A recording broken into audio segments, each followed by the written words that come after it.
to the Super Bowl in Lower Sackville, Nova Scotia. Paul Meunier and Bruce Stephen as the all-new men's series continues here on ATV. And we've got a good one going. Oh, yeah. Two bowlers made it in our last episode. Bill Black and Eugene Lindsay both moving on to the next round. And, of course, 4 bowlers today. The 2 top bowlers will move on to the next round also. Before we meet those bowlers, we want to remind you folks at home that you have an opportunity to take some time off from the ugly winters of the Maritimes. I mean, it's beautiful here in the summer, but in the winter, you just want to get away. All you have to do is see your local retailer or drop by your local bowling center for details on how you could spend a week in Club Med. Could you imagine a week? And this is not the ugly stuff right now either. This is a pretty good beauty stuff. Wouldn't that be great? This is just a taste of what it's like. Imagine a week. Club Med, fabulous resorts in North America. That includes Mexico and the Caribbean. See your local retailer or drop by your local bowling center today. And today, it's more bowling in Belvedere Super Pins. 4 fine bowlers for you. Let's meet them right now. Leading off today is Tony Leblanc. Tony's won a bundle here before in Belvedere Super Pins. Comes to us from Moncton, New Brunswick. Bowls at the Fairlanes with a 130 average. Tony in the 400 club, and I guess he is 475, the high triple there. Rick Martin, our second bowler today, comes to us from Dartmouth, Nova Scotia. Bowls at Baisley Lanes with a 124 average. His high triple 468, the high single 201. Here's Rick Harlow from Bridgewater, Nova Scotia. Bowls with a 115 average. His high triple 426. And our anchor bowler today, Charles Geldart from Moncton, New Brunswick. Bowls at the Fairlanes with a 114 average. Charles high triple 452. 2 of those bowlers today will move on to our second round where we get into the skins format. But before we go to the bowling, let's go to the celebrities. Here's Nancy Reagan. Nance? Thanks, Paul. We are going to do this again. Right. Dave, it's my turn to talk. Hold on. Dave's been here before. He bowled last year. He's a little anxious. We've got an interesting match shaping up today, a radio announcer versus a boxer. I'm not sure how it's going to go, but Dave, you're obviously confident. Not that confident after I see Marty bowl. By the way, best of luck, pal. Thanks. Oh, yeah, that's nice. He's feigning sportsmanship. Like crazy, really. All right, Dave, you're bowling for the Canadian Council for the Blind. Yes. Marty, you're bowling for the Atlantic Alliance of Food Banks. Are you excited to be here for your first year? Yeah, I'm excited to be here, for charity, and I'm going to try to do my best. But can you bowl? I'm not going to predict anything, but I can handle myself pretty good. All right, good stuff. We'll see how you both do a little later in the show. Back to you, Bruce. Oh, thanks, Nancy. Boxer and the radio pronouncer. That's the matchup. Halftime in our Super Pin Series. Stick around for that. Right now, it's the start of week number 2. You're looking at a former champion in this competition, Tony Leblanc from Moncton, New Brunswick. And he delivers the opening ball, crashing through the middle. Sure did. Nice coverage, though, on the 4 and the 7, Paul. He does have that. He's got the 3, 4, 6, 7, 10. There go the 4 and the 7. Leave the 3 on the left-hand side. Yeah, Tony Leblanc. Thousands of dollars. Boy, he had a big final, didn't he? Never forget that one. Over $5,000 won. The reigning champion. Defeated by Kansas Snow the next year, or replaced by Kansas Snow. Our last episode, very first matchup, didn't move on. LeBlanc again, good hit in the front. Leaves the 3, 5, 6, and the 10. There you see the target, right or left of that pin out in front. And you got dead on the pin. A couple of bowlers today who have been here before, and a couple of bowlers who are new to our competition. Tony settles for a 9 there. So a 10 and a 9. That'll give way to Rick Martin. He's been here before. There's the excellent 124 average. Boy, Tony LeBlanc, average of 130. This is Rick Martin. Looks down the lanes at his opening target. Pushed the ball off to the right-hand side. Punched out a couple on that side. Last episode, Junior Tower bowled extremely well. He came out of the Moncton area, had a 220. Knocked out by Eugene Lindsay by just 4 pins. As Rick Martin makes a tough shot look easy there and came close to picking up the spare.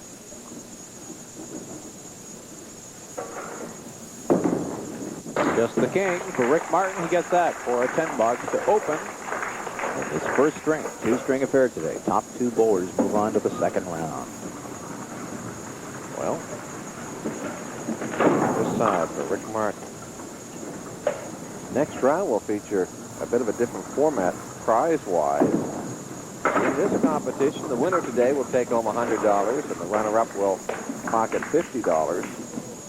But more importantly, they'll move to the next round, a round that'll $25 a frame. Two top bowlers there move to the semifinals at $50 a frame, and of course, the two top bowlers there move into that big. What a shot. Nice looking shot there. A little bit of backing on the 2 and the 1 pins. With Deadwood, and Rick Martin makes the 4 horsemen. Now, I'm going to go to Rick Harlow. Rick, new to our series from Bridgewater. Over to the Bowmore Lanes down there. Carries a 115 average. 426 the high single. Married to Elaine. Their children, Gail and Chester. Not exactly children anymore, though, are they? That's a pretty good cleanup. 9-pin count for Rick Harlow. Nice part of Nova Scotia down Bridgewater, South Shore. Conrad. Bowmore down there in Bridgewater. 1, 2, 5, 8, 9 there. Oh, 1. Strange to see just the 1 pin go there. Yeah, that's a little discouraging. Now he wants to make sure of 3 of the 4 here. He gets them all. Nice hit for Rick Harlow. Good confidence builder. And he has a 9 and a 10 to open like Tony LeBlanc. Another newcomer here, Bruce. That's right. Charles Geldart from Moncton. Again, we emphasize the hotbed of bowling is often referred to as Moncton, Nova Scotia. What? Moncton, New Brunswick? Are you trying to be politically correct? Yeah, really? Yes. Anyway. The hub. Not to be confused with Truro. That's right. So that's a 9 for Charles to start. Bowls to the fair lane center there. 114 is his average. Likes to play a little baseball. And listen, be nice to this guy. He's a second-degree black belt karate. Boxes a little bit. So we'll either call him Charles or Sir. But not Sir Charles. Well, maybe we'll call him that too. 1, 3, 4, 6, 7, and 9. Still standing after that second ball by Charles. Perhaps the nicest testimony of this guy when you talk about what he does when he's not bowling or working. You gotta love this. He deals with the youth in drug and alcohol-related cases. A real nice gesture on the part of Charles Geldart. Anyway, all 4 bowlers had a chance to bowl. We'll go back to the top of the order now and take a look at Tony LeBlanc. He's a baseball player, is Tony. Off to the right-hand side, but look at the action he gets. Big 9-pin drop without being on the front pin. I may stand to be corrected on this, but in our tournament, I don't think anybody carries a higher average than Tony at 130. His first mark goes to the left-hand approach for frame number 4 of this first string.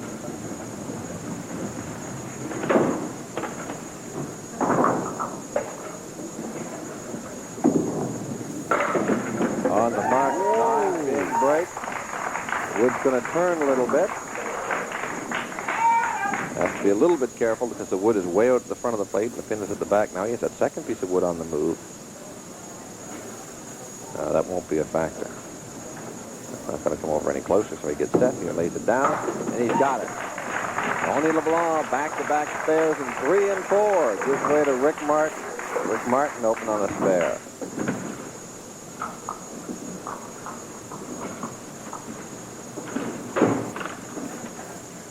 Rick open with the 10. Then the spare.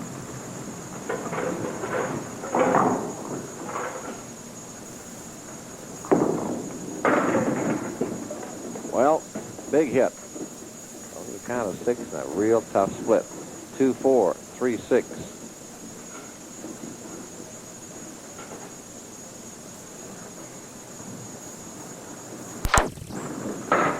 Oh, what a wow!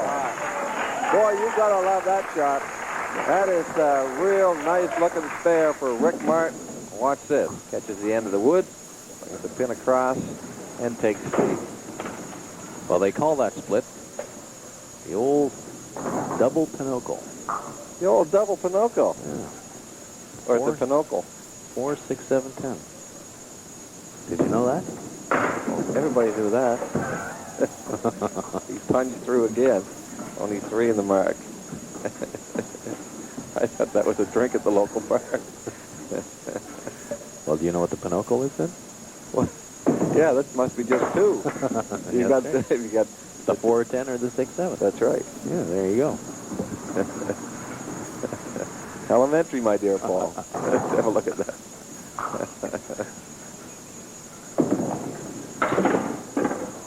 Whoa, with that. Rolling back and forth across the plate, and it's a 7 there. Amazing fact. They're sure to astound you. We got him right here, folks. There are a lot of sayings in bowling that... Take a look at Rick Harlow up now. He opened with a 9, had a 10.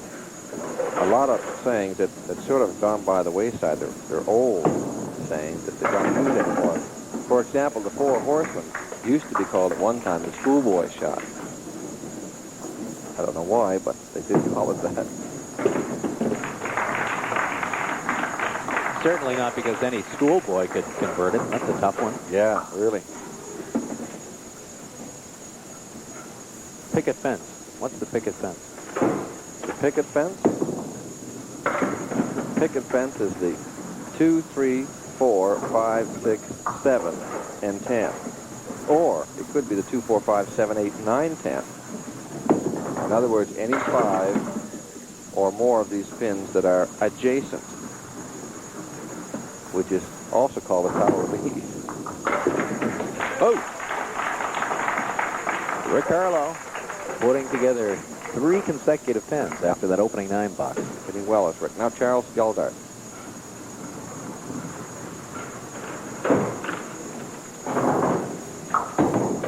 Lays it down.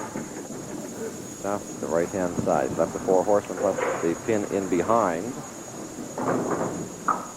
This would be the schoolboy plus the 8. Oh, and he converts it. Nice hit there for Charles Geldart. Nice recovery after that 6 in the second frame. Yeah. Now he wants to load this up and atone for those 4 drop pins. Oh, big hit of 9. Snapped the foot on the approach and dropped 9 in a hurry. And hey, there's a question. The bowler tries to get extra action by stamping his foot on the approach. What's that called? Body English? No. Little known fact, it's called stamping your foot on the approach. That's what he did. Well, that's one of your fortes. The ability to state the obvious. Well, and make it sound perplexing at the same time. How do you do that? I'm certainly perplexed. Anyway, I tell you, a guy that isn't is Charles Geldart. Nice back-to-back spares for Charles there. That's certainly going to help him. If you look on the scoreboard, it indeed did. Puts him only 4 pins behind Tony Leblanc, who's our leader, and open also on the spare. Now Charles Geldart, only 4 pins back. He is open. 46 for Rick Martin, and 39 for Rick Harlow. Early going, though, only 4 frames in. Remember, there's a string affair here. The 2 top bowlers will move on, and it is total pinfall over the 2 strings. That's right. And we have 3 bowlers with 2 marks on the board already. Rick Harlow is still looking for his first mark, but it's only early yet. 4 frames down, 16 more to come before this one is history. And we'll be back with more Belvedere Super Pins in just a moment.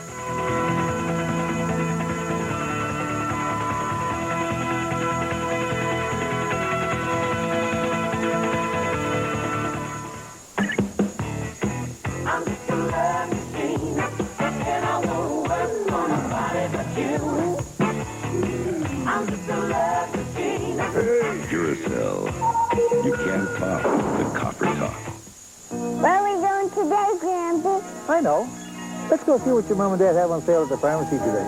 Yeah. This week at ARP, Comet Liquid Bleach, Mr. Clean Original, or Mr. Clean Bathroom, just $1.99. Bugs Bunny Children's Vitamins at $3.69. And Contact C capsules, only $5.79 a box. Savings every day at ARP. We do the little things for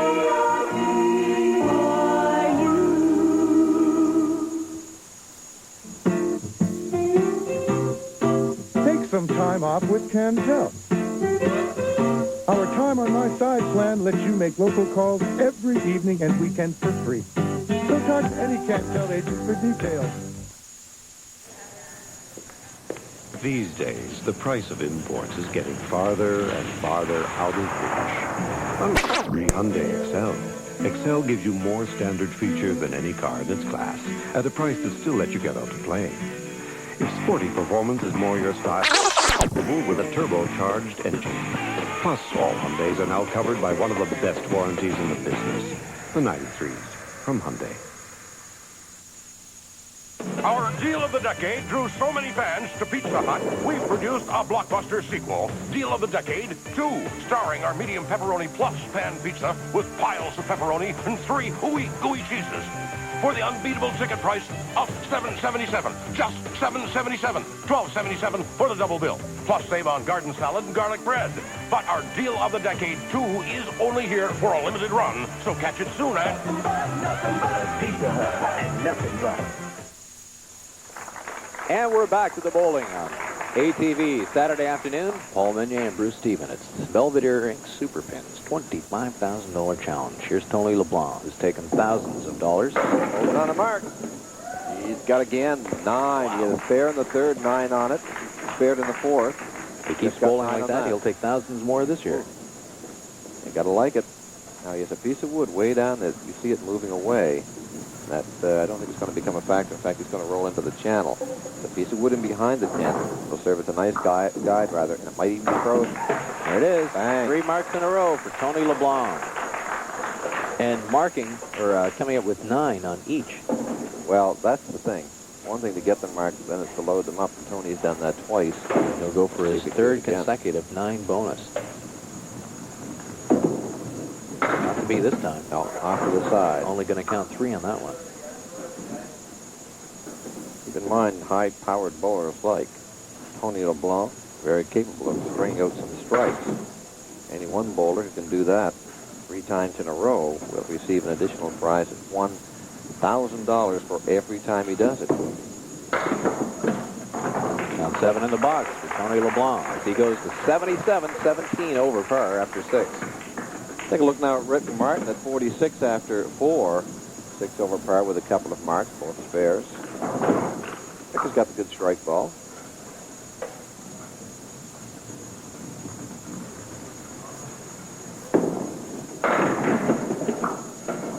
A good hit there, but he's left the 4 pin with the 3 and the 6. Try and lay it in here and toss the 3 over on the 4 or get the ball over. No, just trying to get the ball across. Now he'll play the 2 pins here.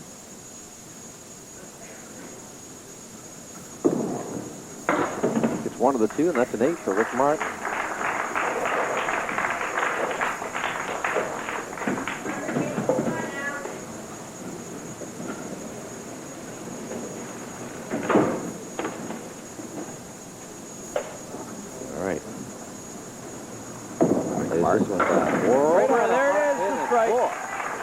Tell me which pin went down last. We have to another look at that. Usually you can pick it up. I tell you, all went down in a hurry.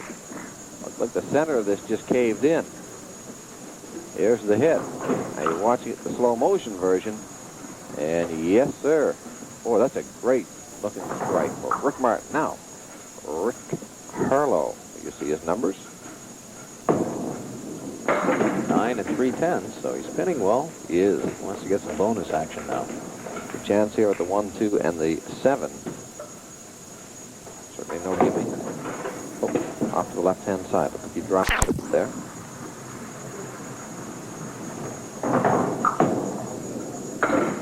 Whoa. Again, pins well. Comes over that with a 9.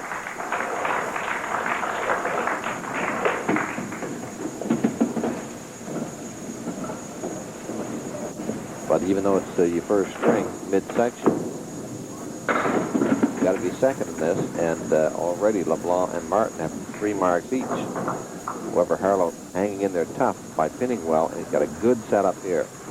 The 1, the 2, the 5. If he gets those, they'll get the 9 in behind. The question has to be on the front pin, though, and he wasn't. Had to be on the front pin or into that 1-2 pocket. Now he goes for the front pin, and the 5 is left standing as he picks up another 9 box. Back-to-back 9s for Rick Harlow. Charles Geldart up now. Charles open on the spare. Put together spares in 3 and 4. He had 9 in the one he got in 3. And there's a nice hit. 9-pin drop again. So Tony LeBlanc with a couple of spares with 9 on it each. Now Charles Geldart has done the same. And a single pin here with a guide on the right-hand side to mark again. And he's got it. So 3 in a row for Charles Geldart. Question is, now, can he come up with more bonus pins on this one? And keep pace with Tony LeBlanc. Well.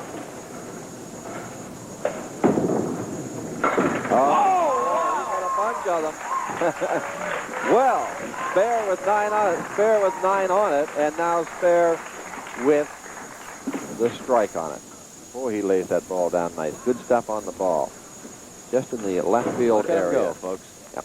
Well, that puts Charles Geldart into the lead now. He's at 83 and open on that strike when he comes back. He's got 4 consecutive marks on the board. He's really got some momentum there. Boy, he really does. All 4 bowlers bowling well, although Rick Harlow doesn't have a mark yet. He has pinned well at 57, only 3 down. He's only dropped 3 pins to par through the first 6 frames, but he has to be a bit concerned now with LeBlanc and Martin having 3 marks each, and now Geldart with 4. They're kind of running away in a big hurry on him, despite the fact that Harlow is pinning very, very well. You see the numbers up on the board right there, 83 and open. Charles Geldart jumped into the lead now, a little bit ahead of Tony LeBlanc, 77, 64, but open now is Rick Martin, and as we mentioned, at 57 is Rick Harlow. Top bowler today takes home $100. Second place is worth $50, and really all that matters is that you become 1 or 2 in this, so that you can go on to the second round, where we get into the skins format. Every frame worth $25. 2 tie, though, they all tie, and we have carryovers, so at the end of that first string, for instance, could be worth $250. Absolutely. $500 to be given away in each second round game, $1,000 in each third round game, and over $5,000 to be won in our championship game, where things get really exciting. Whole first string, $100 a frame. Of course, that carryover makes it that much more exciting. And then the second string is what? $200 for the first 2, $300 for the next 2, $400 for frames 5 and 6. And then 500, that's right. Anyway, help me along the final frame is worth, the second final frame, that being the 9th, is worth $700, $1,000 in the final frame. And, of course, with carryovers, if 2 tie, they all tie. And, indeed, that makes it that much more interesting and exciting. So lots more to come. I've been discovered. I can't count past 200. I never got past 200. 200 I'll tell you what, we're going to take a break here, and we're going to work on that. And we come back in just a moment. We'll try, Paul, with something a little bit higher than the 200 number. We'll be back in just a moment.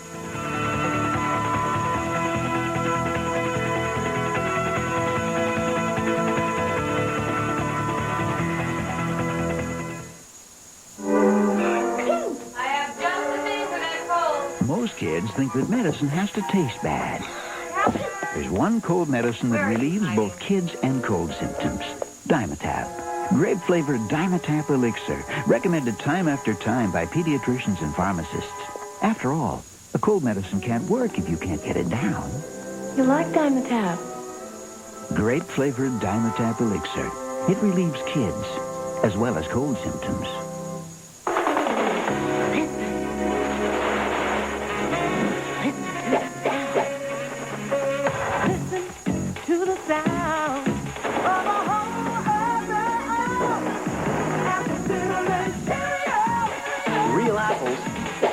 Notes and cinnamon make every O taste as great as it sounds. Listen to the sounds of a whole lot of apple cinnamon cherry. While other truck manufacturers keep fighting an uphill battle on that rough road to the top, tough luck, guys. Ford trucks cut through with the Clear Edge. The Clear Edge in value with F-Series, Canada's best-selling pickup with up to $1,500 cash back. And Aerostar with a no-charge Aerosport package and up to $1,250 cash back. The Clear Edge with Explorer, the ideal vehicle with over $2,200 in package savings.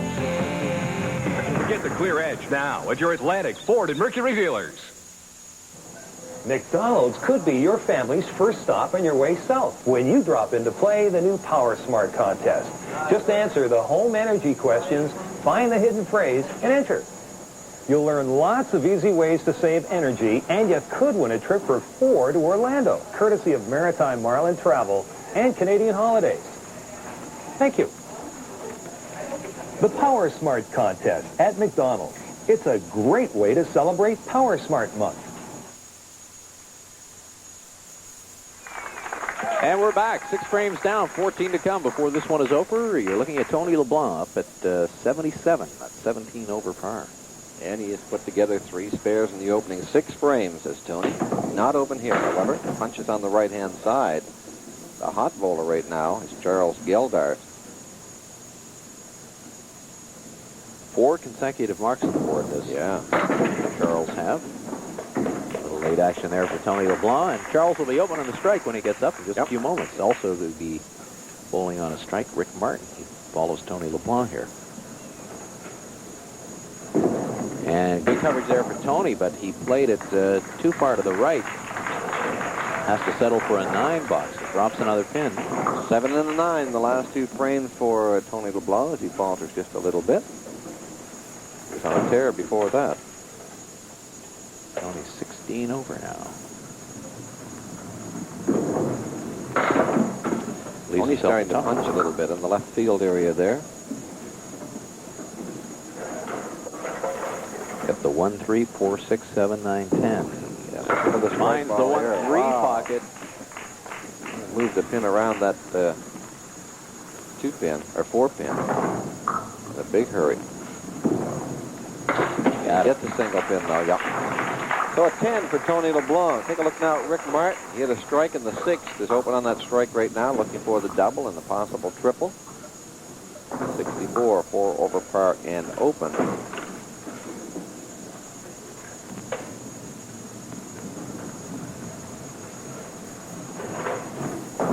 See what happens.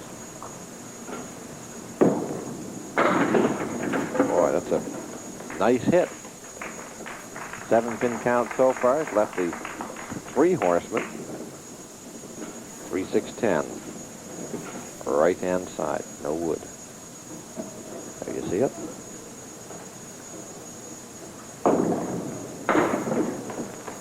Just off to the right a little bit.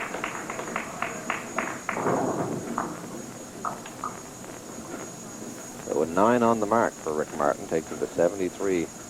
13 over. Collects a single pin. And go to the other side.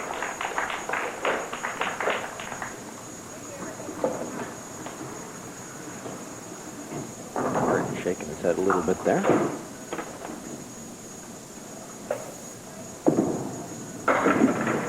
Again, is another nice hit, but that's a brutal leave. A hit like that. Leave the 9 and 10 side by each. No wood. 9-pin is shaking a little bit. Perhaps fearful that it will be the next victim. There's another Rick Martin ball. Yeah.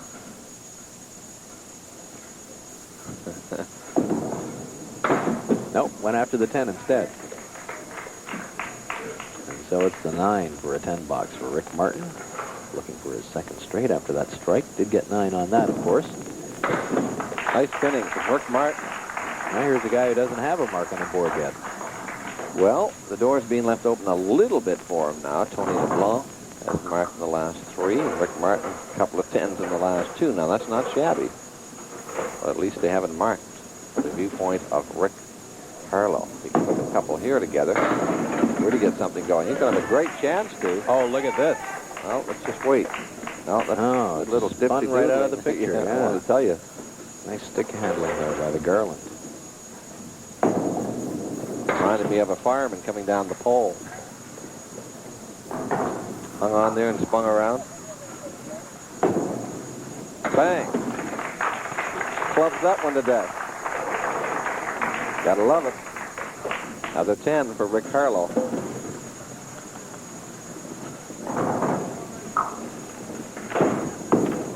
Those fucking fires. Oh, boy. Just about stripped the paint off those pins, but left a solid 4.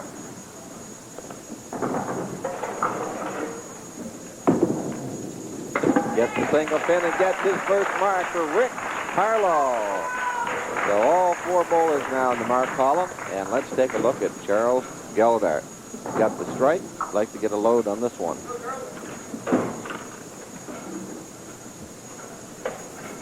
Well, he is right now at 83, 23 over, looking for the double strike. Off to the side. Good news here, of course, is that he gets another ball. Wants to be in the 1-2 pocket in that left field. And he is, and almost got the spare. Well, the wood on the move is going to cover that pin. Sets up his 10 very nicely. Well, he's dancing those pins around down there. Real nice game going. Charles Geldart going in the 8th frame, 102 after 7. Ooh, well, got to do what he did the last time. It was the 1-2 pocket he sunk deep. Now he's got to come back in the 1-3 pocket, right-hand side.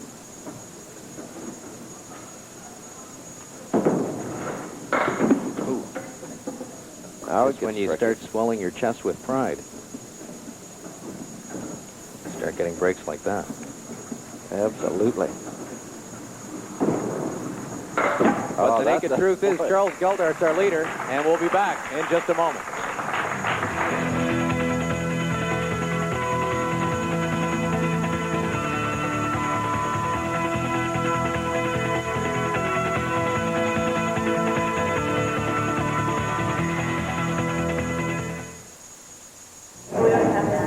The way imports are priced these days, they're getting harder and harder to get into.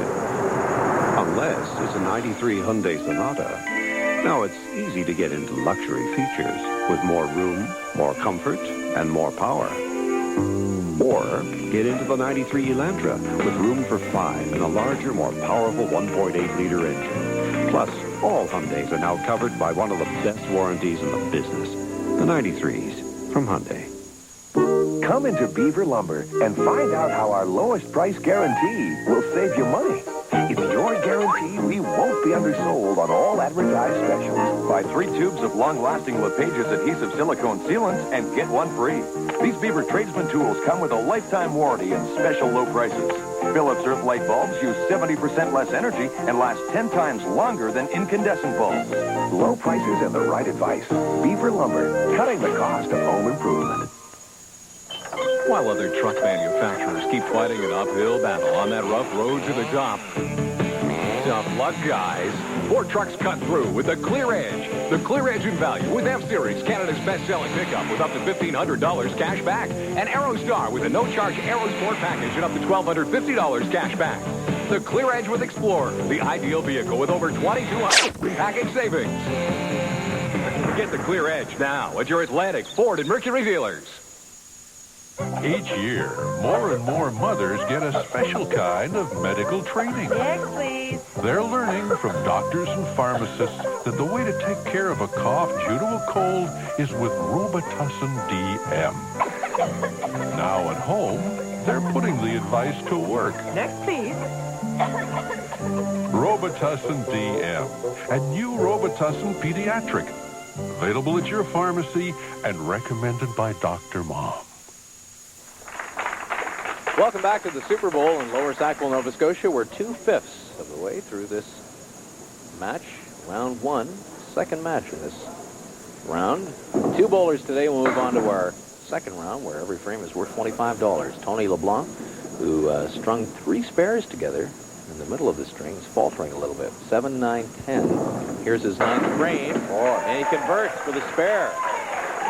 That's the thing about the good bowlers like Tony Leblanc. Just when they appear to be down a little bit, they come up with a shot like this. That brings him right back again. That is a beauty. So he's on that right now.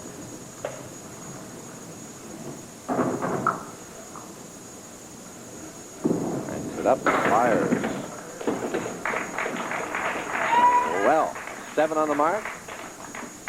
1, 2, 4 is the leave. And back-to-back spares at 9 and 10 for Tony Leblanc. So he'll throw the bonus here in the 10th.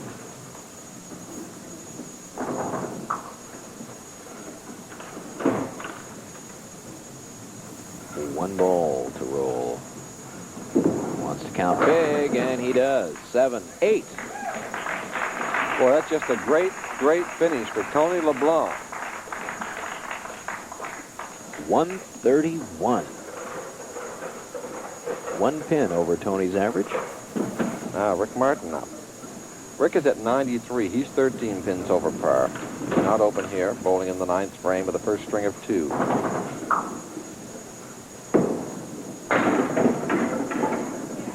But he's got a good 8-pin drop there. He has a tricky piece of wood. We'll get a look at this one in a moment. There you see it. He can lay the ball in there, but that wood has got to come off the kickback and then take the 10. Unless he gets up real high on it. Oh, and he does. Kicked back and took out the 10, and it's another spare for Rick Martin. Martin once again putting pressure on Harlow and Geldart. There you see the wood off the kickback, taking out the 10. It's a beauty. Yep. It's a little tricky when you're playing them off the boards like that, but Rick played it perfectly. Bowling now in the 10th, sitting at 103.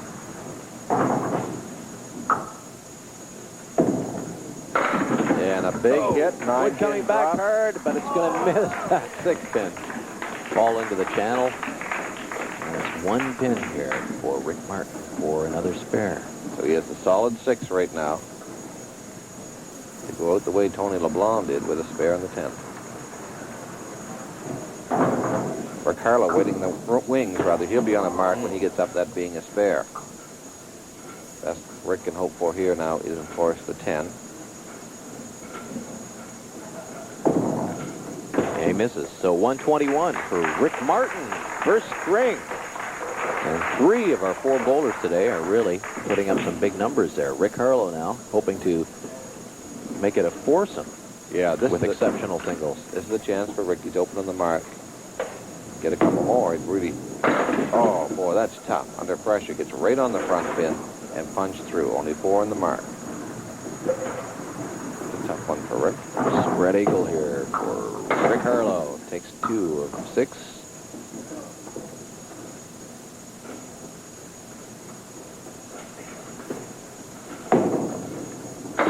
Oh, what a good-looking 10. That is a beauty. Rick really would like to put on a mark on the board rather here and load it up. Yeah, a couple of strikes would be nice. Now, again, under pressure, gets on the object pin, but punches through. Sometimes the pressure, though, will make you deliver that ball a little bit differently, and you lose the good stuff. All of Bridgewater cheering for Rick Harlow right now to get things going. He'd really like to get 2 of those pins. Give him a 9, take him to an even 100. And he did get 2 of them. So that's 100 for Rick Harlow at the halfway mark, and we'll bring up Charles Geldart. Well, Rick Harlow, 31 pins out of second place. Here's our leader, Charles Geldart. A couple of 10s here would bring Charles Geldart to the halfway mark, tied with Tony Leblanc. Of course, Charles would like to have more than that. Off the side, wood rolling back. Tell you, off the front pin, but 6-pin drop. He's got some good stuff on that ball. Yeah, he really does. He's throwing a nice ball. He got a bit of a difficult split here, but he has coverage on the 9, which makes it much, much easier. Oh! Boy, it's hard to believe he caught the wood and moved it and didn't take the 9. Didn't back, caught the wood, the dead wood on the end and turned it away from the 9. It's a tough break. Back and gets a single pin, though. So Charles Geldart continues the same pace as Tony Leblanc. He's at 121. frame to count. I'd like to say hello to sibling Charles Geldart. Yeah, Nancy Geldart. You saw her in a year ago in our ladies series, a series in which she placed third, and a real nice lady, Nancy Geldart. Well, this is her brother. And there's a nice hit there. Charles was a little tentative, went to the head, thought he might have missed it. So now he gets to throw the bonus ball rather, on the 10th. Well, our leader moving along quite nicely here. Yeah, his lead will be whatever he gets right here. Gonna count 5. Leads by 5, 136 for Charles Geldart. We'll be back with Celebrity Bowling in just a moment.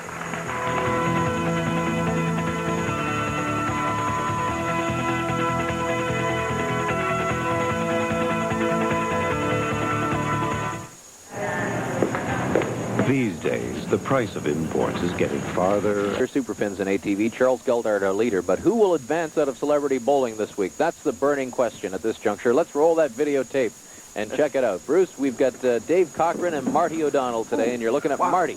That's hot. That's burning voice. I'll tell you something. This is one hot bowler right now in Marty O'Donnell. Now, this guy is not really a bowler in that his claim to fame is boxing, and he's a good one too, no question about it. Just a real good young bowler and boxer. Cape Bretoner, really? Yeah. Lives down in Lower Sackville, Nova Scotia, not far from this bowling center, as a matter of fact. That's right. Out on Kinsack Road. Moved down to be closer to, in fact, he lives with his coach, Wayne Gordon. Yeah. Lives with the Gordon family. We saw Wayne Gordon in our last episode of Celebrity Bowling as Marty gets the spare there and puts a lot of pressure on Dave Cochran, a pretty good bowler in his own right, just 4 pins under par there, 36 after 4, and he is a radio pronouncer. All right. That's right, a pronounce. Can you pronounce radio? Good friend of mine, Dave Cochran. Yeah, worked with him in radio. Hometown. Yeah, worked with him in radio in St. John and in Halifax. One of the hottest drive announcers. Yeah. In the biz. Picks up the 10 there. Missed a chance to spare.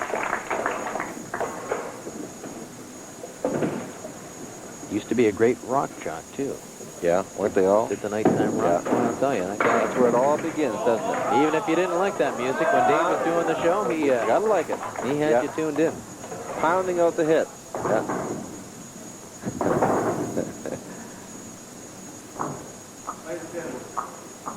Well, look at this shot. That's exactly what he needs. Yeah. A jump shot here. Got one. Marty, that was a very tough game. Obviously, Dave's been practicing all year round. Do you feel pretty good about it just the same? Yeah, I feel pretty good, you know. It's for a good cause, and it's been a good game. That's right, and you took $100 home to the Atlantic Atlanta Food Banks, and we're glad you came. Thanks. Okay, we hope to see you next year. Dave, you've obviously got serious plans for this tournament. Listen to these guys ribbing me in the background here. No, we've done charity work for both these charities at CFBC over the years, so it's nice that Mike Dillon and everybody at Belvedere can spread some money around. Okay, well, we'll see how you do in the next round. Okay. And see you in a few weeks, I guess. Okay, back to you. Bruce? Boy, 104? By golly, he could be in third place in this match right now. Good match, though, Paul, and big scores by 3 of the 4 bowlers. Rick Harlow, a little bit there, you see the 100 score, but look at those 136, 131, and 121. Good indication of just what we're seeing here in this one today. Some great, great bowling. Some very impressive high-end numbers there. We'll come back with the second string in just a moment. Stay with us. 131, which is a pin over his average, and he's sitting second, but maybe not for long. Big hit there for Tony Leblanc. Watch this one again. Boy, the intensity. Right into that 1-3 pocket. Ball took out everything on the right side, and the wood took care of itself on the left. It is a nice one. Now, consider a double. Tony put up 5 spares in the first string. This is his first strike of the day, and He's got 7 with the first ball. There's a difference. A hard-throwing guy like Tony Leblanc with good stuff in the ball, get way over to the right-hand side. He's still got a 7-pin drop. Count that as a spare. Wow. That puts the pressure on Charles Geldart. Charles, likewise, with 5 marks on the first string, 4 spares and 5, or a strike rather. Strike coming in the 6th frame. Right, Paul. Watching Rick Martin right now. He's the bowler currently in 2nd place. Sorry, 3rd place if he punches through the middle. Wow, squarely through the middle. Even the 8 and the 9 are still standing there. That is unbelievable. He just took 1 pin there, folks. 1 in the 5. Yeah, 1 in the 5. And, ooh. Must be some kind of a magnetic device down there drawing his ball right to the middle. Really tough to see that. Good bowler like Rick Martin. That's not a bad out, you know, all things considered. 7s aren't great, but considering that, not that bad.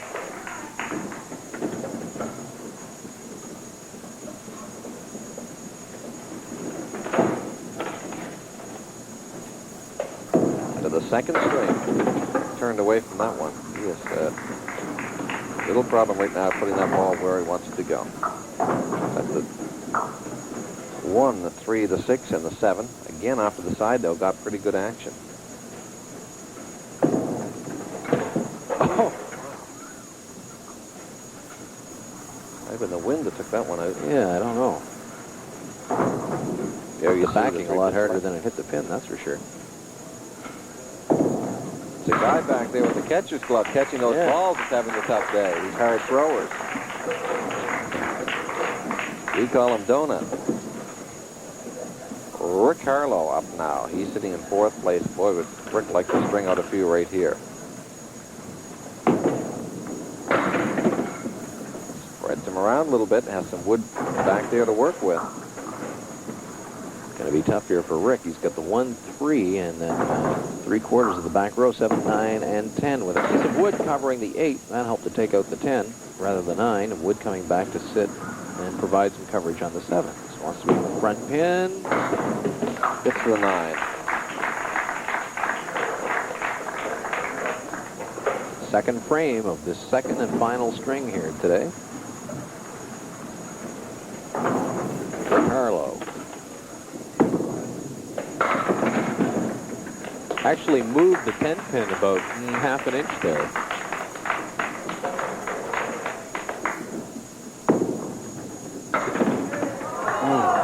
And I don't know, maybe by moving that 10 over half an inch, took it out of line. Yeah. Back and gets that mark, the 10, though. So I'll tell you what, Rick has pinned very, very well today. He can't fall him at all there. The worst he's had is a 9. Charles Geldart developing a following in our audience today. Heard a couple of hoots for him. Oh, that's tough. Took out the 1, 5, 8.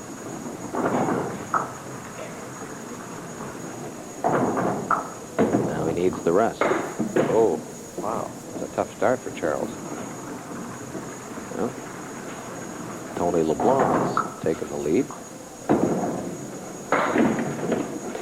Back and gets the bunch to the right-hand side. Comes over that with an 8. That could have been a lot worse.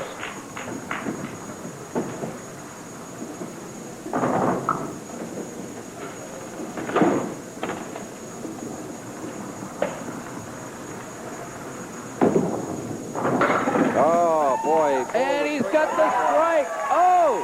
So Charles Geldart, after the 8, comes back with a vengeance. And picks up the strike. Big mark for Charles there. Now, Tony Leblanc open with a strike. You see it there. Then had the spare on that. What a battle off the top right now between Geldart and Leblanc. The spare, as Bruce mentioned, only going to get 2 on it. There we see that same formation. The spread eagle plus the 8 and the 9 just took out the 1 and the 5. That is strange, Paul, because very seldom do we see that.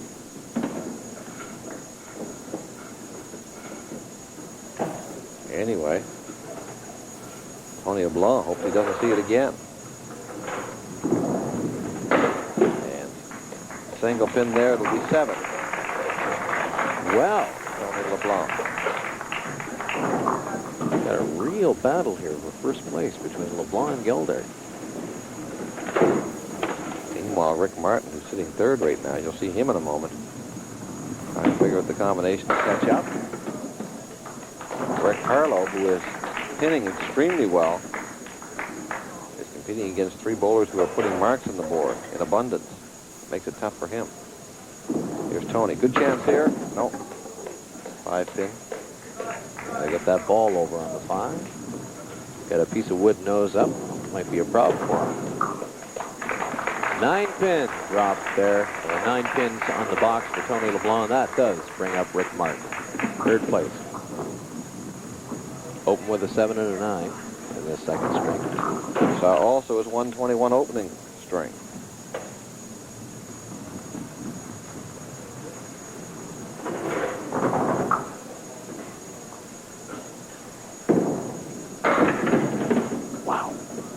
Pretty good hit, but that's a really tough lead. The 5 and the 7.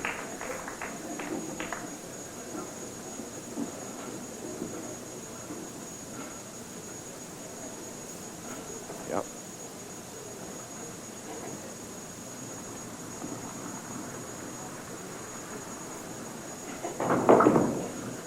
Ships it over. What a great shot. That is one of the real letter classics. perfect. That is a classic spare shot from Rick Martin. Watch this one again. He's got to get that pin over. That's not the front pin. That's the 5 pin. The angle is even tougher. Off the kickback, he actually cut that pin in front of the 7. So, you see that when you're out there bowling someday, folks? Don't ever say that it can't be done. That's right. I saw Rick Martin do it right here. It looks like the angle is too tough, but he cut it across in front of the 7 and then used the kickback. On that mark, he's counting 9. Well, he went out and got it, worked hard for that spare, and now gets the bonus pins. That's why these guys are bowling at averages of 124 in the case of Martin, 130 in the case of Tony LeBlanc. They convert and then take advantage of it. A lot of fight here in Rick Martin. Misses that pin, takes a 9 box, but he did get 9 bonus pins. Strange now, he made the 5 on the 7 without wood. He missed the single pin, the easy one. Not funny. Takes it there for the 10. There's Rick Martin. And that'll bring up our hard luck. Yeah. Rick Harlow. All 9s and 10s except 1 spare.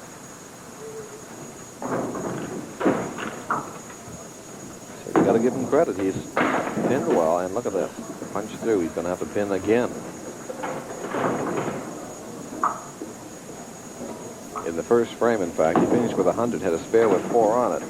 Really, he only dropped 4 pins. Now he's got a tough one here. Well, he's got double coverage on the 7 pin. He does have to be out there on the 3 pin and try to do the same thing with it that Rick Martin did with the 5 on the 7. Not to be, though. No, too far out to the right-hand side. So maybe put the curse on him, talking about how well he was pinning. Well, you know what? That's his first 8 ball. That last frame, that's the strike there. Made up for it. Big strike. That last frame was his worst of the day in 8 balls. Yep. That says a lot. Well, maybe he broke the cycle up again. He came right back and got the strike. Now, here's Charles Geldart opening the strike. Had an 8 in the first box. Came up with a strike, and he's got the double. Oh, boy. Back to back. I was just going to say he's trailing Tony LeBlanc by 4 pins, but he's open. And all of a sudden, he's up by 6 for the top spot and open on the double strike. Now, strike here. Tell you what. See those pins down there? You just roll that ball down the lane, get all those pins down, give you $1,000. Give you $1,000, Charles. Oh, he was on the front end, all right. So a big count of 17 on the strike in the second frame. We're still working on the other one, but yeah, pretty exciting stuff. These are wood turns here. It's going to make it tough for you. Just checking with the monitor, see if we're using the video writer. That's what he's doing. I don't think so. Boy, look at that. What a great try. And count 9. So on those 2 strikes, A total of 26 bonus pins. And he just misses that, but folks, it's mano-mano. LeBlanc, Geldart. The battle continues in just a moment.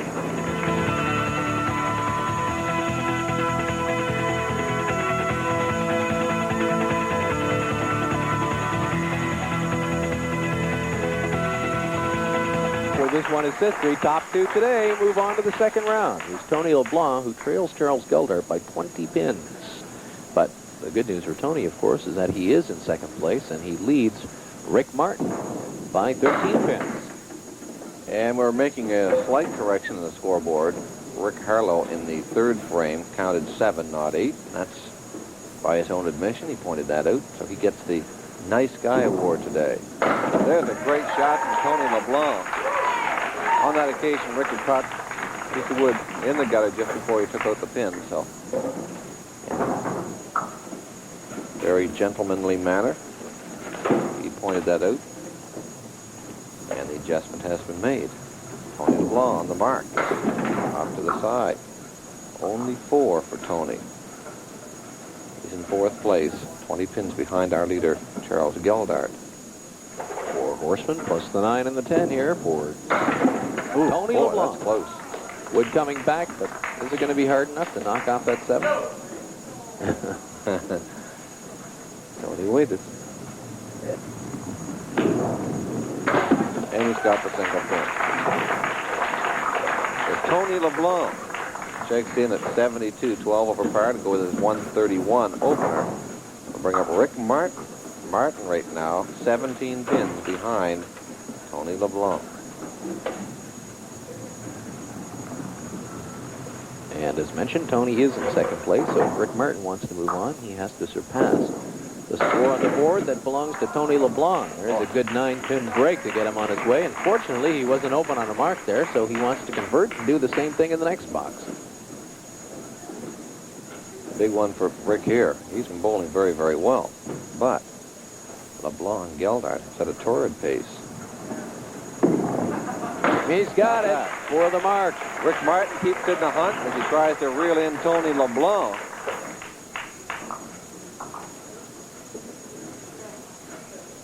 Mentioned he was 17 pins off the pace, and 17 still less what he gets on this mark.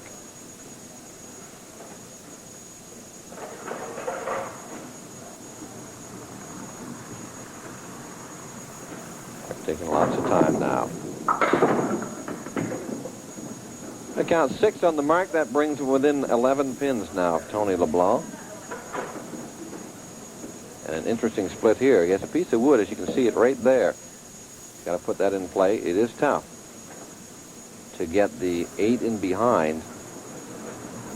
See what happens. Oh, what a shot. Boy, that is a beauty. Rick Martin has converted some real tough splits today, and he did another one here. Watch this again. Right on the pin and the nose of the wood at the same time. The ball takes the 8, and the dead wood takes a 6 and 10. That's just a great spare. Now, Rick Harlow open on a strike, looking for the double. Wouldn't that be something? Oh, good hit. Tough leave, piece of wood on the left-hand side. He'd like that wood to come back. It's moving back. Actually. Well, that might be the shot he'll play. You see it there. Pretty tough to get it the other way, but lay it in on the side of the wood here. Here it comes. Oh, had to get down just a little lower. Now he's got a good shot for his 10. Once again. Got it. Exceptional pinning by Rick Harlow today. Yep. The problem for Rick is pinning is just not going to do it. But you got to like the way he pins. Wood coming back, double wood on that 4-pin. Knocks it into the channel. He has the 1-2, 7-10. Oh, what a great effort. Kicked that 7 right over. Unfortunately, couldn't get anything over onto the 10. That was a beauty shot. Yeah, it really was. Gonna be another 9 there for Rick Harlow. Let's go to our leader now, Charles Geldart. He's got a double strike in this second string to go with an 8 to 9, 6 to 63. After 4, 13 over, you open with a 136. He has 22 pins up on Tony LeBlanc.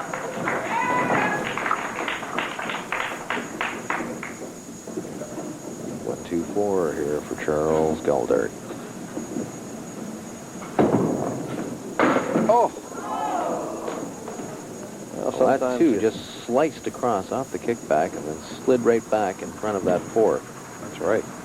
I'll say sometimes you get some you shouldn't get, and sometimes you don't get some you should get. That's one he should have had. He hit it real well. It's a tough break. It was titillating, but it didn't happen. I'll say hello to all the folks at Day and Ross on behalf of Charles Geldart. That's where he works. 1, 2, 4, 8, and 10.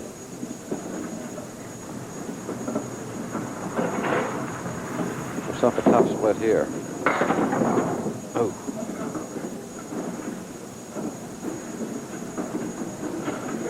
Two pins there for his 10. It's going to be an 8 for Charles Geldart. So a 9 and an 8 for our leader. Leaves a little bit of room there for Leblanc. There's Tony Leblanc up right now.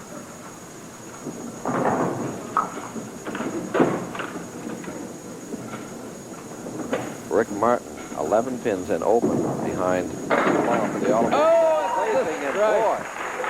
His second of the day. It's a big, big mark. Rick Martin making a bit of noise behind him with the back-to-back spares in 5 and 6. Tony comes right back and slams the door. Boy.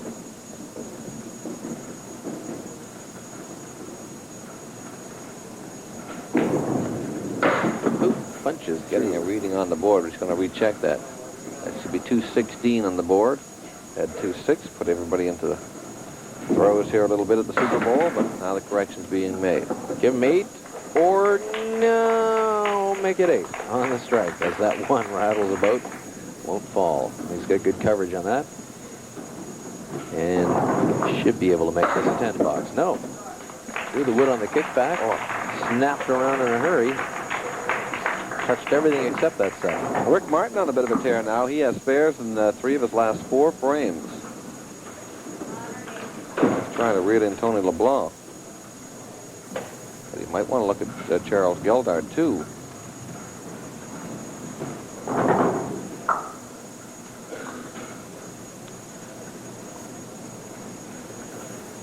Geldart only 6 pins up on Leblanc now for first place. Big hit. Tough lead.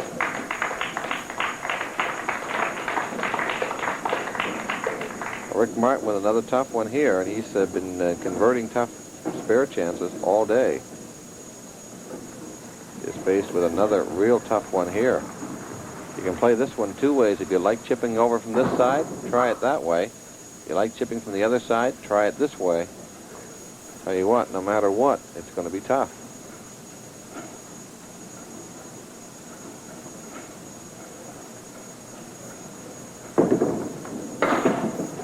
Right on the 4 pin.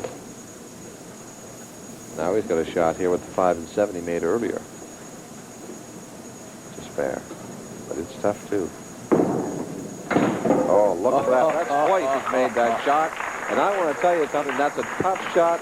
And he made it both times the same way, chipping the 5 over in front of the 7, off the kickback, and then onto the 7.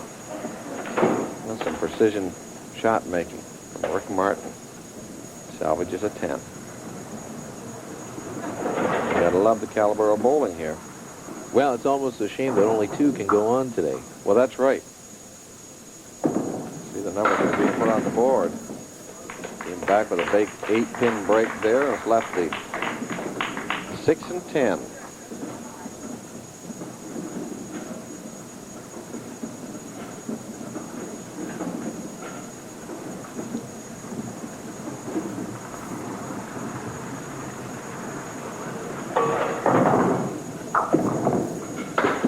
Takes the 10 there.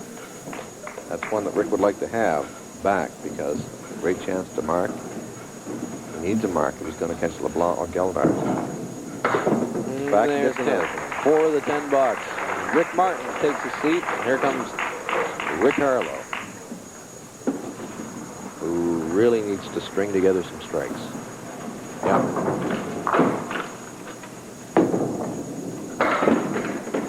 Right idea. Right on the front end.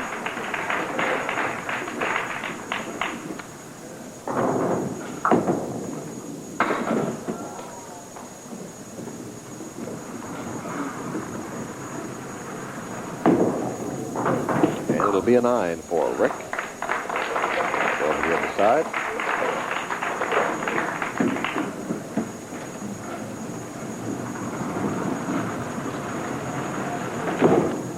Left-hander from Bridgewater, Nova Scotia. With all more lanes. Left the Four Horsemen. By on the right-hand side. Okay, that's a good cleanup there, and it is the 10. Now to our leader, Charles Geldart. His lead reduced to 6 pins over Tony Leblanc.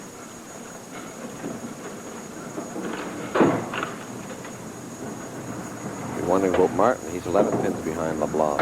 That all important second place, and Geldart off to the right a little bit.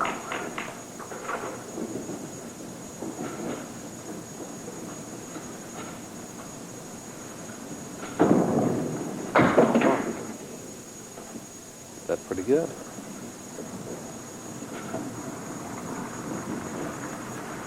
Well, thank goodness we don't have anybody living downstairs. Clean up there of 10. No basement at the Super Bowl.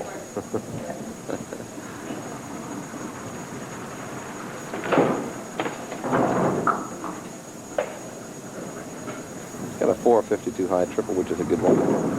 184 high single.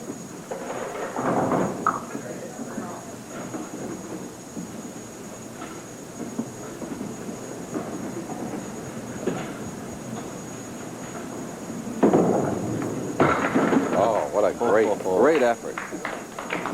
So he leaves a single pin for his 10.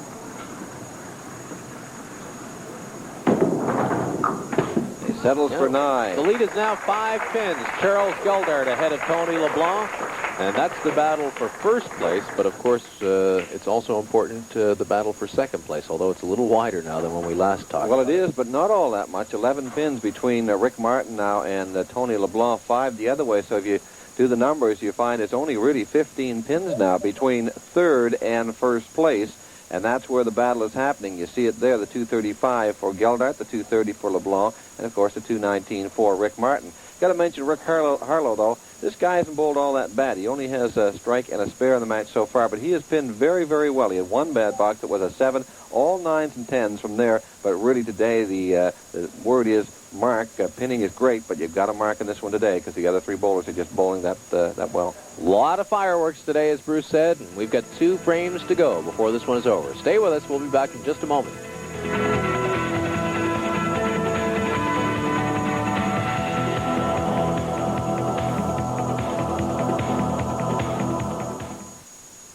Where are we going today, Grandpa? I know. Let's go see what your mom and dad have on sale at the pharmacy today. Yeah.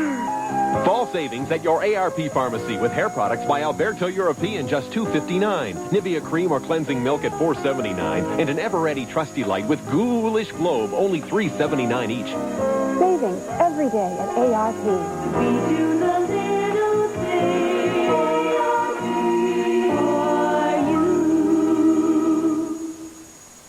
And now for something completely corny.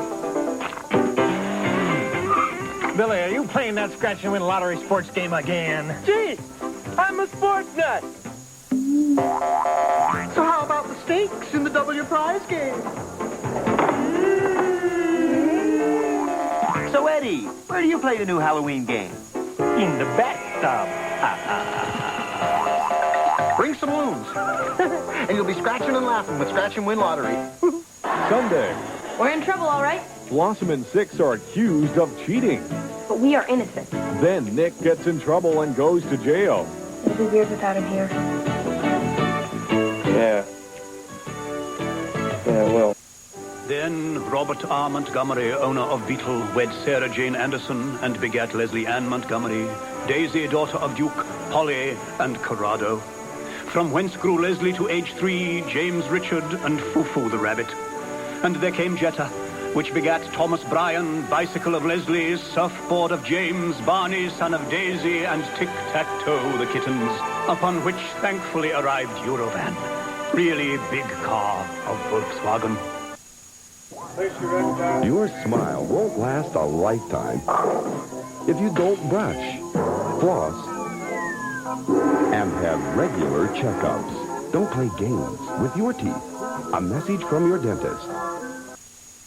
Our deal of the decade drew so many fans to Pizza Hut, we've produced a blockbuster sequel, Deal of the Decade 2, starring our medium pepperoni plus pan pizza with piles of pepperoni and 3 ooey gooey cheeses. For the unbeatable ticket price of $7.77, just $7.77, $12.77 for the double bill. Plus save on garden salad and garlic bread. But our Deal of the Decade 2 is only here for a limited run, so catch it soon at Nothing but Pizza Hut and nothing but. For new vehicle quality, Chevrolet is the best full-size pickup. That's a quote from a study of U.S. consumers by J.D. Power and Associates, one of the most authoritative research companies in the automotive business. Chevrolet is the best full-size pickup, the highest initial quality in its class. Only Chevrolet, the most dependable, longest-lasting trucks on the road. And we're back with the final 2 frames of this round 1 match. 16 pins separating first and third place. But you said it earlier, Paul, it's tough that the couple of bowlers have to leave us today. They've all bowled well. This is Tony Leblanc trying to reel in Charles Geldart right now. He's 5 pins behind him for that top spot. More importantly, checking over his shoulder, seeing Rick Martin 11 pins behind, but a great effort there, and just missing by a 10 pin from marking once again.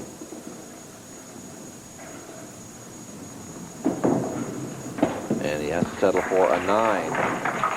Mentioned before, Tony Leblanc here in the second match of the first round, former champion in this series, our defending champion. Just a week ago, Kansas Snow failed to qualify for round 2. There's a big hit and a 9-pin break. A little pressure on Tony here to get this one. If he gets this one, it's going to be tough for Rick Martin. Martin will need 2 marks, and he'll need to load him up, and he's got it. So, if Tony Leblanc gets 6 on this, that means Charles Geldart will have to get a mark to catch him. For first place now, we're talking. Tony would like to pick up 6 here. And he does. The count of 8 for Tony Leblanc. So that was a big, big mark. With that mark, he pulls in to a 3-pin lead over Charles Geldart. Now, Rick Martin is chasing Charles Geldart. 257, the total for Tony Leblanc today. That's something else. 16 pins. Hello, Martin. Oh, came within a hair of getting the strike.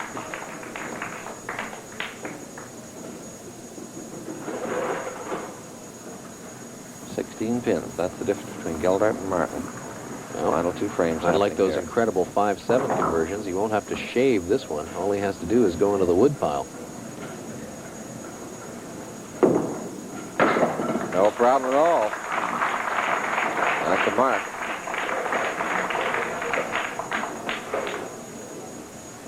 Meanwhile, Charles Geldart waits.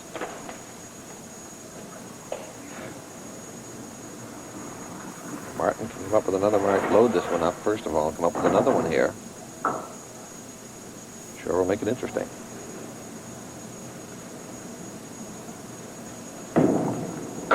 Oh. Well, he's counted 7 on that. So he needs to mark here and get 9 on it. That'll place him in a tie for Charles Geldart. Assuming 2 10s for Geldart when he gets out. 3, 5, 6 here to mark, and he's got wood in behind the 5. First order of business is to get the mark. Well, he wants to be, if you wanted to call it, a 3-5 pocket. That's exactly where he went. Now, 9 on this puts him in a tie with Charles Geldart. If If he gets a strike on it, Geldart would need a mark going out in his final 2 frames. Well, Geldart in a bit of a slump. Yes, he is. Without a mark in 5 frames. Hasn't done that all match.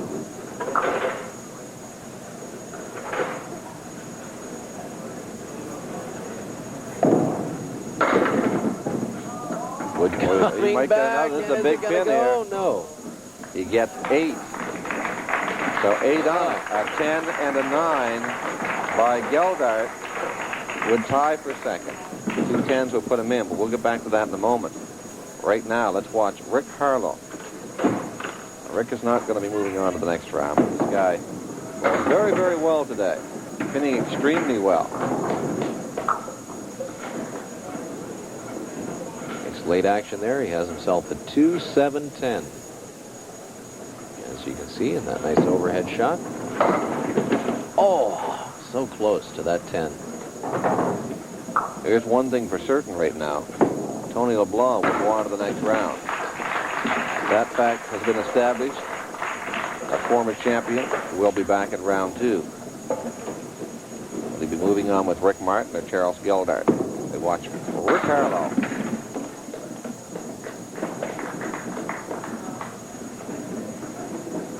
Rick has really, really been solid today. 1-7 box, all 9s, 10s, or marks. You gotta like that. Nice to see him pick up the mark there going out.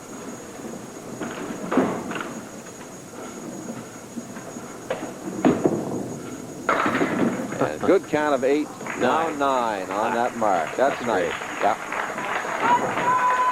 Now, Charles Geldart, 2 10s will get him to round 2. Of course, a 9 to 10 would tie him with Rick Martin, and that would force a 1-ball roll-off, should that happen.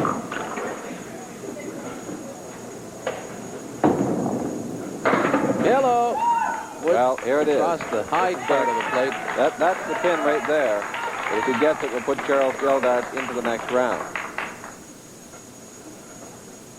All he has to do is get this pin. It looks pretty small right now, I would think. He's got it. Under severe pressure, Charles Geldart comes up with a big spare in the 9th frame. Boy. Right now, question is, a little bit on it. Well, he can pull into past Tony LeBlanc. Does that, in fact, by a single pin. Question of $50 now. Well, that's right, yeah. Money becomes a factor.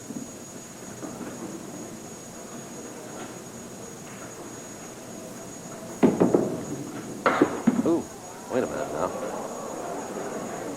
You got 4 on the mark, 14. You got 1 there is 15. We got to back up quick here.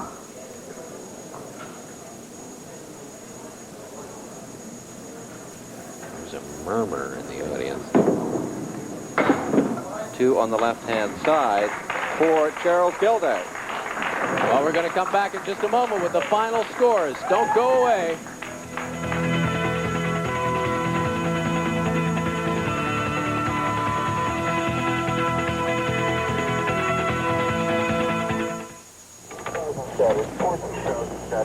Up here, there are 2 things that can take your breath away. The scenery and a cold, like the one I've got right now. That's why I depend on something my doctor recommended. Dimetap Extentabs. For my nasal congestion and runny nose, I take 1 in the morning, then I breathe easier all day. So when you can't be bothered by a cold, remember to take Dimetap Extentabs and give yourself some breathing space. You've always got time. You've always got time. You've always got time. Tim Hortons muffins, baked fresh every day. You've always got time for Tim Hortons. Now with a coffee, just $1.49.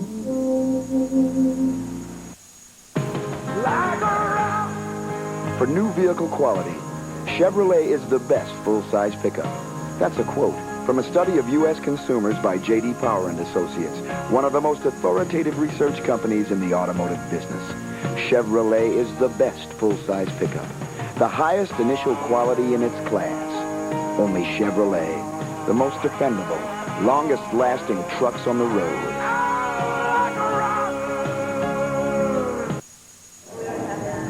The way imports are priced these days, they're getting harder and harder to get into.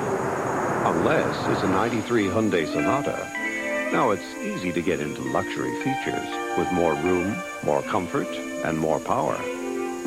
Or get into the 93 Elantra with room for 5 and a larger, more powerful 1.8-liter engine. Plus, all Hyundais are now covered by one of the best warranties in the business.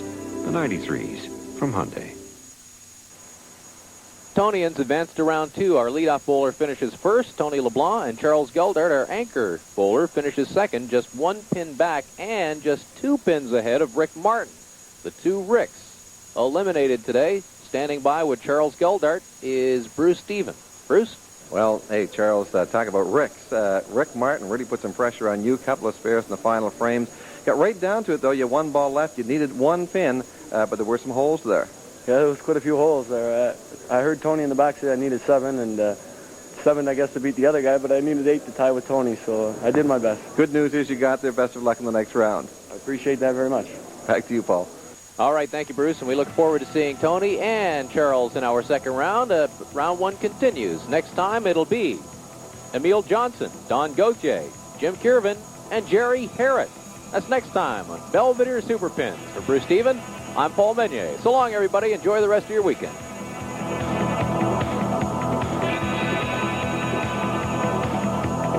Bowlers competing for their share of $25,000. Hi, everybody, and welcome to the Super Bowl in Lower Sackville, Nova Scotia. Paul Meunier and Bruce Stephen as round 1 of our all-new men's series continues. We've already sent 4 bowlers to our second round. 2 more will qualify today. And just for a moment, what a great match in our last episode. Scores, 257 for Tony Leblanc. He gets in 256 for Charles Geldart, 254 for Rick Martin. He lost out by a single pin.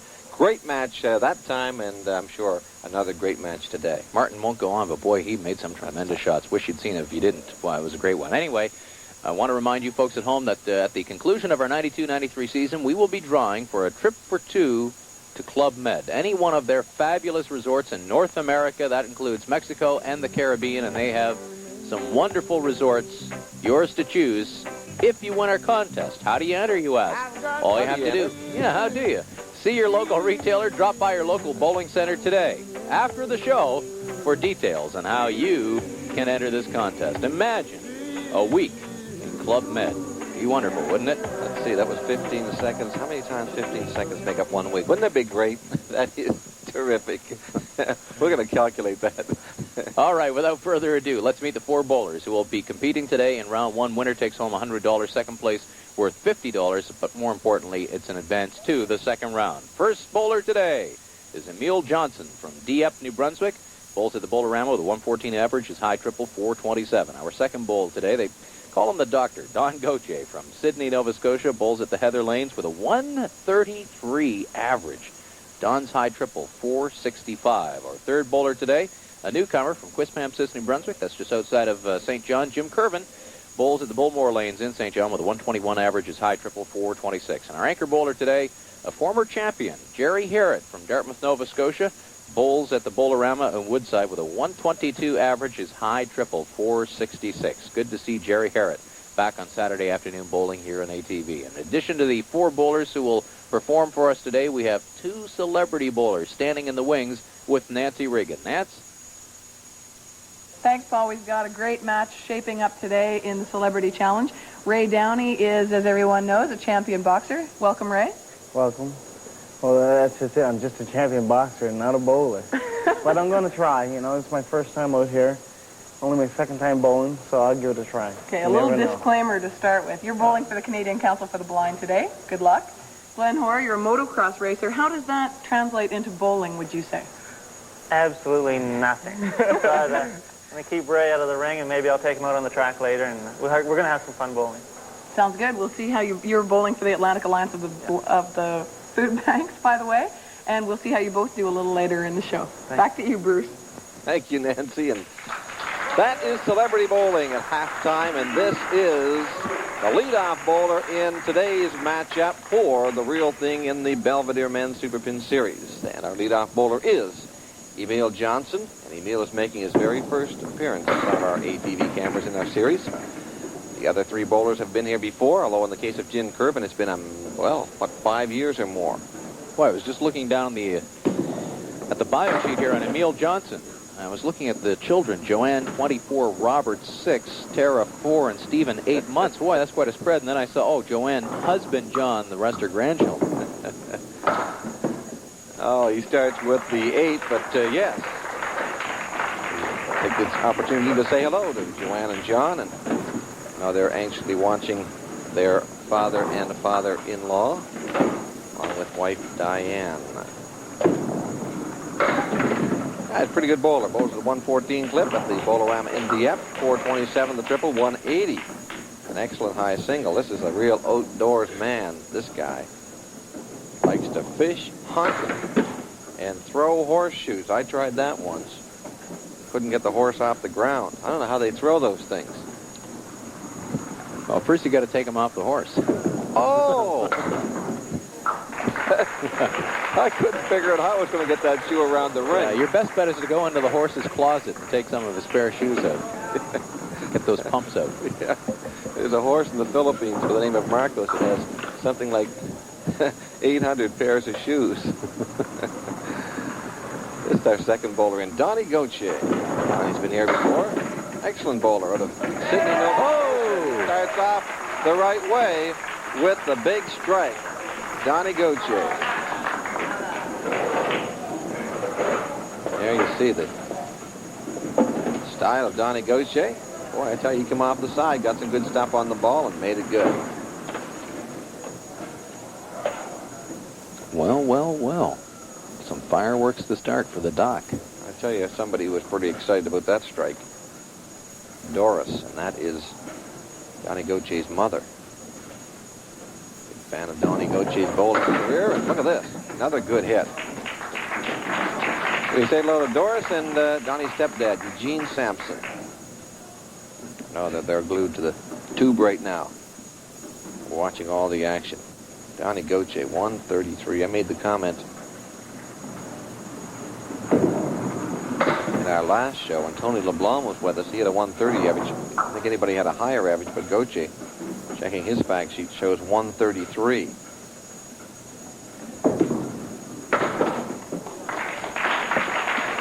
Well, he's got some credentials to back that average, or maybe his average has taken him to these credentials. His bowling highlights include the World Single Tourney winner, 1989. That was held at the Heritage Courts in Moncton.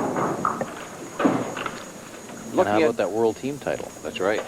Looking at Jim Kiervin right now, he looks familiar. He should. He's been here before, but it's been quite some time back when we had the doubles competition. Oh, so many Saturdays ago. Yeah. Many, many Saturdays ago. Bowls at the Bowlmore Lanes in St. John, New Brunswick. Say hello to Joe LeBlanc over there. Wife Mary. Great people. There's two of the many great people from the St. John area. A third that comes to mind is the guy sitting on my right. Oh, thank you. His name is Meunier. Talking about George Meunier. The guy, oh, I guess you're from there too, aren't you, Paul? Middle name is George. That's it. Jim Kiervin. Wife Sherry Lou and children of Mark, Jason, and Jennifer.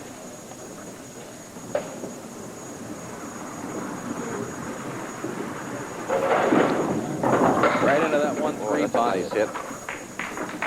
4, 7, and 8 left standing for the coach. Minor baseball coach, coaches basketball also, referees some basketball. This guy's a real sportsman. He plays some basketball. Oh, there's a nice hit for Jim Kiervin. So he gets the 9 and then the spare. This is our fourth and final bowler, Gerry Harrett. You remember Gerry Harrett? He was a winner. Second year of competition. He teamed up with Joan Boyle. Oh, boy, there's a solid 5-pin. King away from the strike. Yeah.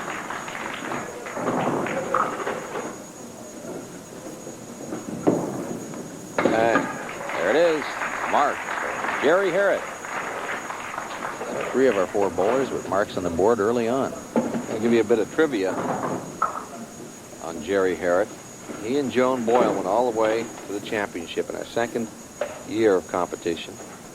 And that's, of course, the mixed doubles competition. If you look at Gerry pick up 6, now 7 on his mark. That's some wood to work with. That year, actually, Gerry Harrett didn't qualify. He was a substitute. One of the bowlers bowled round 1, but unfortunately couldn't be there in round number 2. Gerry Harrett, first substitute, was called upon and did a great job with Joan, went on all the way to the championship. The trivia question, of course, is name the bowler that had to drop out after the first round, and that's the only time in all the years we've been doing the show that's ever happened. I know. You know. Do you know? Well, we'll let you think about that for a minute as we watch Emile Johnson back at the top of the order, punching through the middle. 2, 3, 4, 7.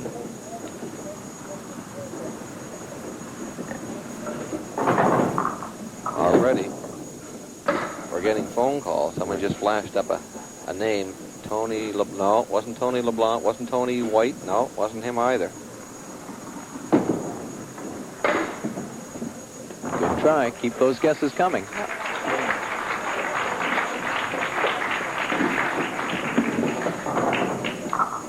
Yeah, that wasn't yesterday. But yet at times, or as they say these days, by times, it seems like it was yesterday.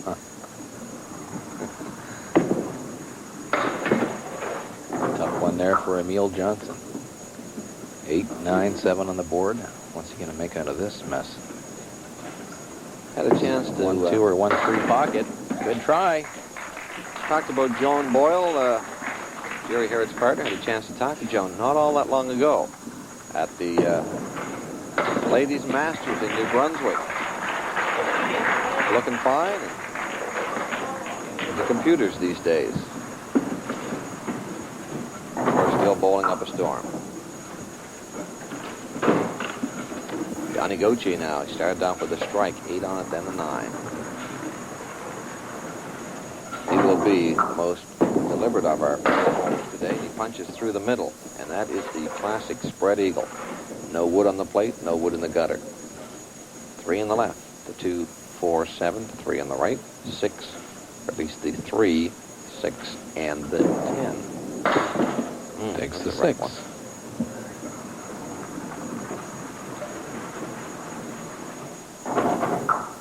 Donnie wanted to pass on a big hello to the Cook family in South Harbor, Cape Breton, up on the Cabot Trail. And also a special hello to Marina. Donnie moves on to the left-hand approach there. Obviously a bit shaken by that 5 box. Yeah, that's a tough one.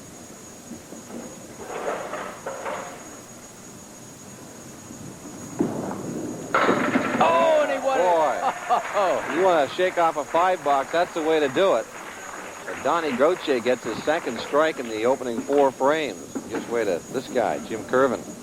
Jim with the spare in the second. 9, then the spare.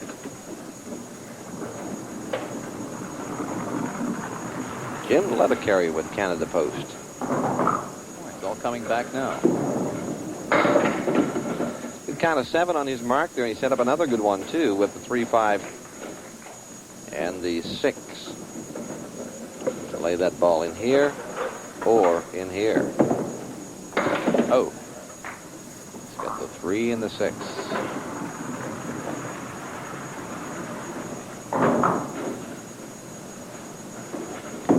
Yeah, Jim doesn't look a lot different from when he was with us a number of years back in that mix. That's right. Jim bowls at a 121 clip. That's an excellent average because he only bowls 1 night a week, and that's very unusual. Usually you want to get your average up that high. You got to bowl 2, maybe 3 times a week.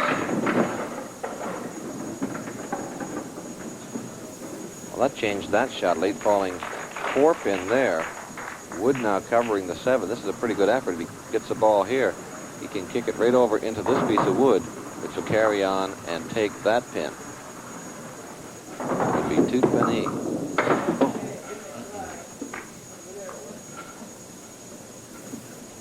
All right. Well, he'll come after the pin on the right-hand side to try to get them both. No, and after the sure thing on the left. Gerry Harrett up now, fourth and final bowler. See his number, spare. 7 on it, then the 9.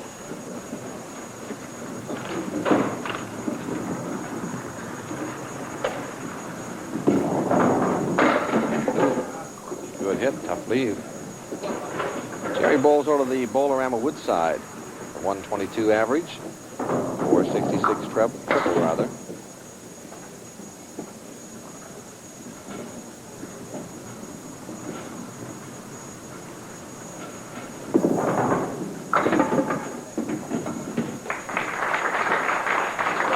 This guy's a pretty good woodworker. Gerry Harrett likes to draw a little bit and camp and fish.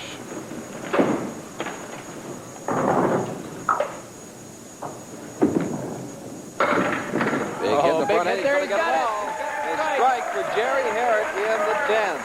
Boy, you gotta like this one. We take a look at it one more time. Gerry Harrett, watch the 10 pin, the far pin on the right-hand side at the back. That's going to be the last one to go. There it is. And there it goes again. A fifth of the way through this first round match. We're back with more Belvedere Super Pins in just a moment.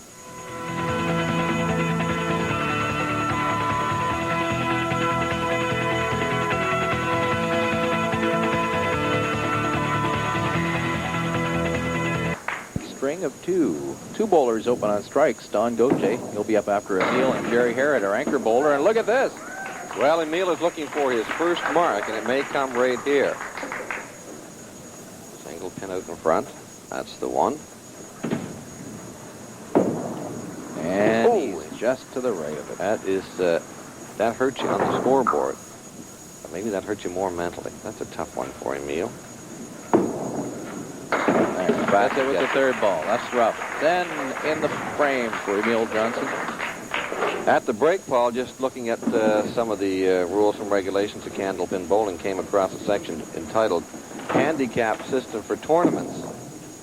Watch Emile's first ball here. Handicap System for Tournaments, and it says the handicap team must have at least one Paul Meunier on its team. I didn't know that was in there. Written right into the rule book. Yeah, it is written. That's a certain notoriety. Diamond plus the 10. Well, the 10 went, so did the 6. But the 9, the 5, and the 3 still standing there for Emile Johnson. Still go for his third straight 10 box. Oh. And he gets it. Good pinning there. Pretty 10 for Emile Johnson. Donnie Gauthier now. He's been hot and cold. Strike, 8 on it, then a 9, then a 5 box. And then the strike. Interesting shot here of the feet of Donnie Gauthier. Set and fires. 3-step approach. Yeah. He really likes to make sure he knows where his feet are. Well, who doesn't? I mean, mine I usually find in my mouth. But anyway. I like to keep mine on the ground, Bruce. Yeah. One on the strike. He's got him. Fair. Got him. Fair on the strike. Yep. Spare on the strike for Doc Gauthier.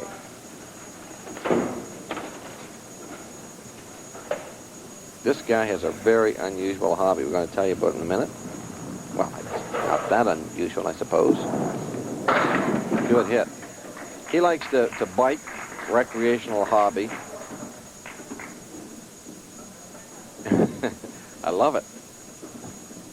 He's a people watcher. Likes to study people. A lot of people do that. But he also, when he's not knocking down bowling pins, likes cruising scrap yards for parts for his 1979 half-ton Ford truck. That's interesting. Yeah, what? Oh, that's a nice hit there. Well, I saw Don studying people before the match today. Yeah, she looked all right, didn't she? Jim Kiervin up right now.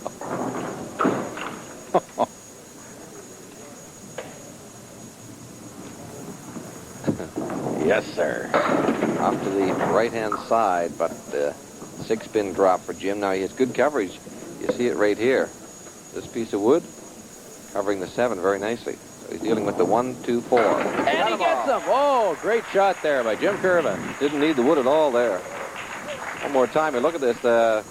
He just hit this perfectly. On the outside, 1 into the 2, into the 4, into the 7. His second mark of the day.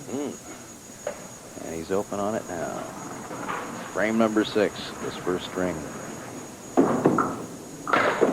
Punches through and leaves the spread eagle. Only going to count 4 on the mark. That's tough. Got to bear down and pin now.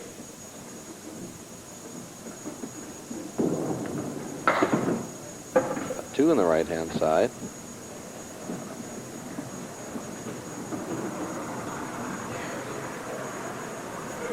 To the other side. Yes. Almost got that 10. Takes a 9 box. And here comes Gerry Harrett, who's open on the strike. That's right. Double strike is worth nothing, but the triple is worth 1,000. I'll tell you, the double strike's worth a lot on the scoreboard. We'll go a long way to get this guy into the next round. A round that will feature $25 a frame. Got a chance for second final on the strike off to the left-hand side. Only got 6 on it. Ooh. Through the hole.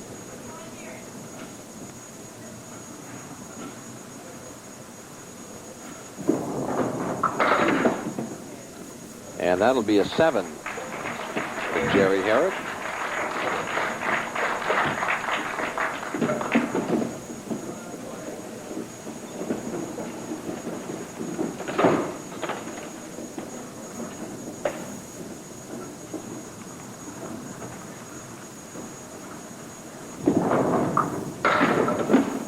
Horsemen, 1, 3, 6, and 10, right-hand side.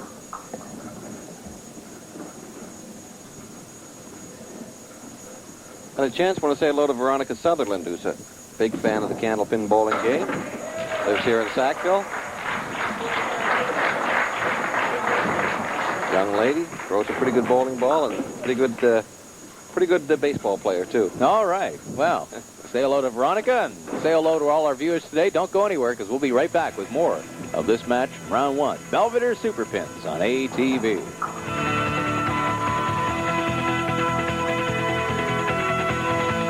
Emile Johnson up now, looking for his first mark of the day. That'll bring you up to date at the scoreboard right now. 6 frames in of 20. Our leader is Donnie Gauthier at 79. Gauthier at 79. 66, Jim Kiervin. Then 1 pin back is Gerry Harrett. But Harrett, when he gets up, will be open on the spare. And then at 54 is this man, Emile Johnson, with a tough split. So Emile, 25 pins off the pace. Got to get something going here, Emile. Well, go to that with the 9.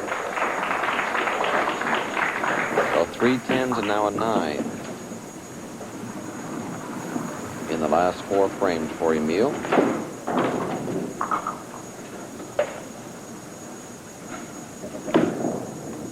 Finds the front pin there, gets some good action on the right-hand side. Late falling, sorry, Paul. Late falling 10 there, certainly is changing this shot. I'm sorry. No, I insist. I really didn't mean to do that. 2-4-7 there for Emile Johnson, and he, the 7. It so badly wants to fall, but it's sprung training wheels or something that's going to stand there.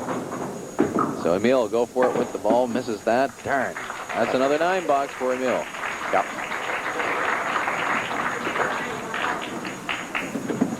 Donnie Gauthier, our leader, up now. Strike in the first, strike in the 4th, spare in the 5th. 19 pins over par right now.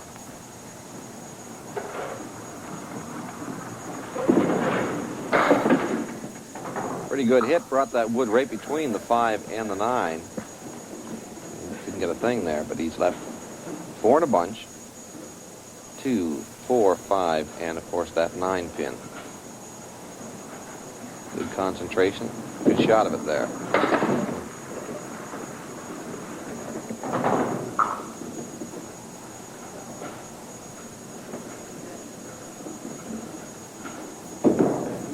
10. It'll be a 9 for Donnie Gauthier in the 7th. Donnie not at all pleased with that. You or I would be extremely happy with a 9 box. Boy, I tell you. 88 after 7, 18 over. I got that score. I'm bordering on a static. And another tough break here. Don Gauthier. 1, 3, 4, 6, 7, 9, 10. Really has to come back and throw the strike ball in the 1-3 pocket here. Oh, through the hole. Wow, that's tough. Now he's got a little pressure.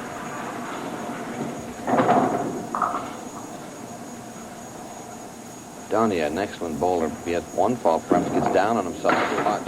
He punched through there. That's a 5 box. Oddly enough, that's his second 5 box, but the guy also has a couple of spares and a strike, so a major case of hot and cold.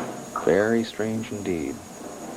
This is Jim Kiervin, who is 6 over par at 66. He's 1 pin ahead of Gerry Harrett in their battle for second place, but Harrett has a ball working. Nice hit there. Once that 7, he gets it. That was a big break at that late falling 7 pin. Now all the wood is moving away here. Yeah. And Jim's looking at that single pin, the 10.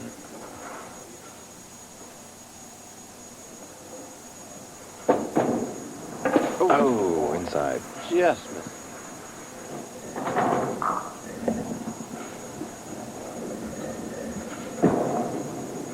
Got on this time. Jim Kiervin misses the chair, a chance rather to spare, but does get the 10.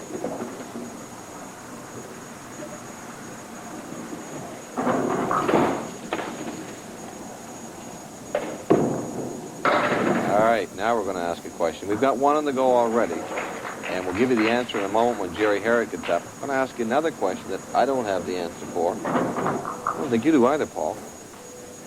You knock all 10 pins down with 2 balls, like Jim was trying to do here. It's called a spare. What does that mean? Where'd it come from? Term spare. Take it a step further, we'll also ask the question, where'd the term strike come from? Anybody knows? Drop us a line. You mean you're not going to tell us today? I don't know. I don't know the answer. Gerry Harrett's up now. He's open on a spare. How can you do this to us? Well, at least let's answer the trivia question about Gerry Harrett. Oh, wow. Big count of 8. That's right. Gerry Harrett filled in for a bowler way back in the second year of our competition, teamed up with Joan Boyle, went all the way to the final, and won it. We wanted to know the bowler he filled in for after the first round. Think of Cape Breton. Think of Sydney, and the name will come to you. Mike Lawrence. Yes, sirree. Give that man a cigar. Mike Lawrence, that's right. Now read the spare and strike. We don't have an answer for that, but if you have an answer, we'll give you an address here at the Super Bowl to call us. I mean, to write us. Yeah, sure. What is the address here? Bang. Left-hand side for Gerry Harrett. Bruce will be running out to the front door here. I just want to check the address on the building here. I forget where I built this place. We'll give you that address after the commercial break. Give you a chance to get a pen and paper. And you don't have to talk about spare strikes. Which in You the can tax talk about department anything. would know, wouldn't they? Well, absolutely. Gerry Harrett takes an 8 and takes him to the end of the 8th frame with 2 frames to come. And this in the first string of 2 in our Belvedere Super Pins. And we'll be back right after these messages.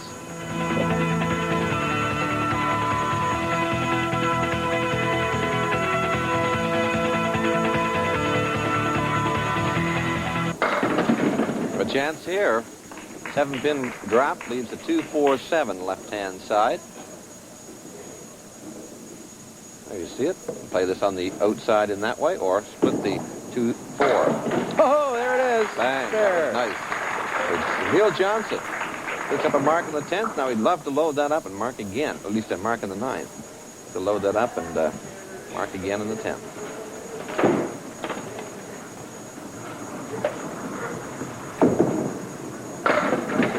Well, hey, he does with a nice 8-pin drop there. this wood cooperates, you'll have another good chance. It's a little tricky. Another piece of wood rolling into the picture. You see it there. It's a case to throw it into the wood pile and see what happens. But this should be able to turn this wood in. Yep. Oh! Turned it onto the 4 and missed the 7. That is tricky wood. You get 2, in that case 3 pieces left. Down and makes it good. Got that address for you if you have pencil and paper. You might wonder over the years why we've never given an address for you to write us and tell us your thoughts on many things, including how you like the show. And the main reason has been we've just been afraid. Now we're feeling more comfortable. We feel a little more confident now. And we're prepared to do that. Donnie Gauthier up now. Good hit for Donnie, but tough lead. Another 4-5-7. Yeah. Piece of wood to the right-hand side that rolled out of your pitcher. Has to put this wood in play here. Probably be near the end. Then he may miss. That's the piece of wood to use. Yeah. 4-5-7. If he gets the ball off the end of the wood and gets the 5, he might miss the 4. Oh, and he just misses the 5 pin. You know where the origin of the word strike came from, or spare, right. Belvedere super pins. Care of the Bedford-Sackville Super Bowl.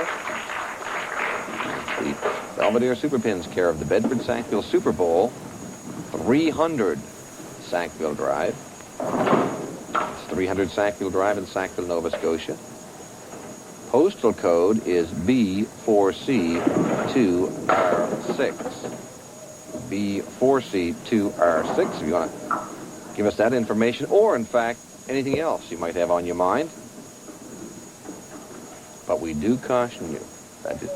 That is not where you send in your ballots, or not the address you send your ballots to for the Club Med trip. That's right. Got to go see your local retailer or drop by your local bowling center for details on how you can enter a contest at the conclusion of the 92-93 season. We'll make the draw for the trip for 2 to Club Med, any one of their fine, scratch that, fabulous resorts in North America. That includes Mexico and the Caribbean. A 112 there for Don Gauthier to finish, and that brings up Jim Kiervin, who's at 85, 5 over after 8 frames. Here are the final 2 of the first string for him. And Jim would really like to come up with something here. He has a couple of marks already.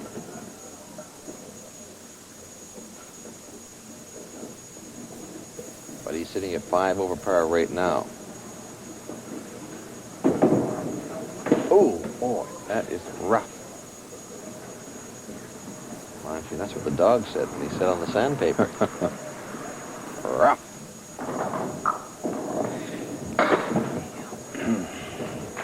That's a tough box there. 5 box for Jim Kiervin. But maybe the slight consolation in the fact that our leader, Donnie Gauthier, has 2 5 boxes. Don't think that's good enough for Jim Kiervin.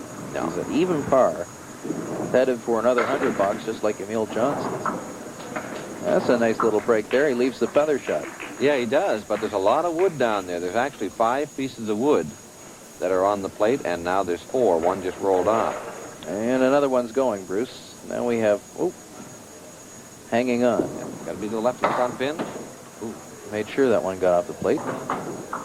That wasn't the object, unfortunately. No. A little pressure. He'd really like to have all 3 here. Hit the century mark of the first string.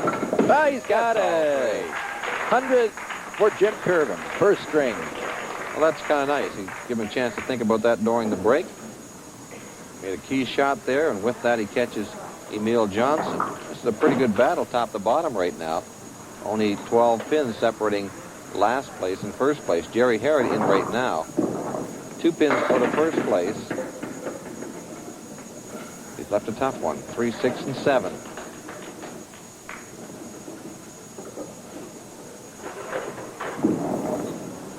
Oh, he was trying to play that 3 very fine. Get the ball over on the 7 and take the 6 with the pin. And he has to settle for an 8 there.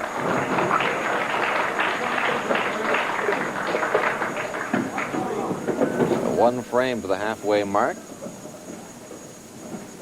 Gonna check in with the celebs. maybe tell you a bit more about Club Mid. Tee up the bowlers and get set for the second half. Lots more to come in our Belvedere Super Pins today. Nice backing there on the 3 and the 6. But of course, the 1 out in front. Good chance to mark here for Gerry Harrett. See the target on the right-hand side. Gerry might play this on the outside. Now got inside. Now he needs a single pin here. With that, he'll be just 4 back of our leader. 108 for Gerry Harrett. Well, kind of an interesting turn of events here, because we saw Emile Johnson struggling through that first string, but he did pick up that big spare in the 9th frame, brought him to 100. Jim Kiervin faltered a little bit. He came in at 100. Gerry Harrett with an 8 and a 10. 108, as you were looking at the numbers right now, and the 112 for Donnie Gauthier. So, Paul, this is very, very interesting at the halfway mark. Only 12 pins from last place to first place at the half. And sharp contrast to our last match, where really 3 of our 4 bowlers had the guns blazing. Don Gauthier had it going for a while there. Gerry Harrett with a strike up on the board.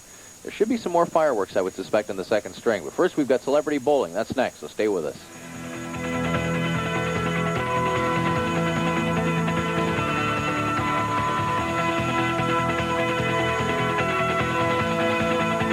Yeah, he's on the ropes. What? Who's on the ropes? Ray Downey? He doesn't spend too much time on the ropes, folks. One of the better amateur boxers in Canada. Comes clean, says he's not really a bowler. But by golly, he does come up big from time to time.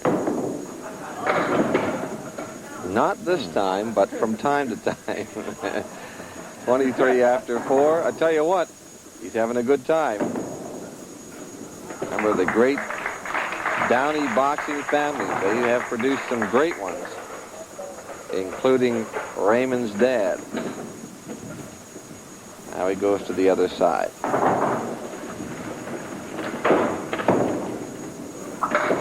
All right. Don't give up the ship yet, Ray. I can get them corner shots, though. This guy never quits in the ring, I'll tell you that. And, well, don't give up, Ray. Hang in there. Hey, wait a second. Come on. Those pins look like some of Ray's opponents over the years. Yeah, kind of, whoa. That's a fact, yeah. On Queer Street. All right. That is Raymond Downey, and this is Glenn Hoare. Now, Glenn, he is a motocross racer. I got a lot of respect for these guys. If you've ever watched any of that, it's amazing stuff, boy, isn't it? It's dicey, yeah. Yes, sir. He's also a part-time student. So member of the Moncton Sports Hall of Fame and a pretty good bowler, although he claims he's not much of a bowler. Looked pretty impressive there. Says, I'm not a racer. No, I'm a racer, not a bowler. That's it. You kind of had to erase that first statement. He's had some great battles with Johnny Ramsey. All right, guys, good game. Ray, he says it was only his second time bowling. Are we falling for that? I'm not. My score is indicative of just how good a bowler I am, which is not too good. But I had fun, you know, and it was all fun, so yeah. I really enjoyed it. And you won $100 for the Canadian Council for the Blind. Well, my only regret is I didn't have a chance to win more. Okay. I wasn't quite good enough to win more. Come back next year? For sure. All right, good stuff. Stay with us for a sec. Don't leave, Ray. Glenn, sure it was your second time bowling. I bowled a few times before, but Ray just wore himself out in practice earlier. He practiced for an hour, so that's my excuse. Have you got your sights set on the crown for the Celebrity Challenge? Yeah, well, hope to keep going. Yeah. Should be fun. We'll see you in the next round. Thank you. Okay. Thanks, guys, for being here. Back to you, Bruce. Thank you, Nance. A couple of classy guys there in Raymond Downey, and he goes home, but took some money with him. Take a look at the scores on the scoreboard right now, and they look pretty classy, too. It's a real tight battle from top to bottom, and this one only, 12 pins from fourth to third, or first. You got it. String to come. We'll be back in just a moment. Cool. Had a spare in the 9th frame of the first string. It was his first of the day. Got 8 on it to finish at an even 100. He'd like to double his score and a lot more before the day is through. Well, the big thing about Emile Johnson is if you got like Gauthier open with a strike, had another strike in the 4th, a spare in the 5th. At that point in time, Johnson was at 44. Donnie Gauthier was at 69. That's about a 25-pin spread. He's cut that down to just 12 pins at the halfway mark.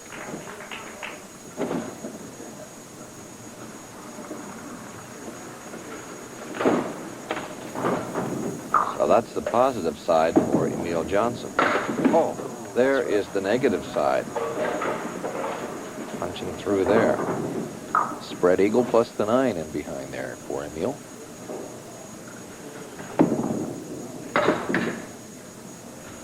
Four big pins right-hand side. In case you're wondering and can't remember, our previous men's series champion was Kansas Snow. Kansas Snow eliminated in our very first match this time around. Tim Garrigan.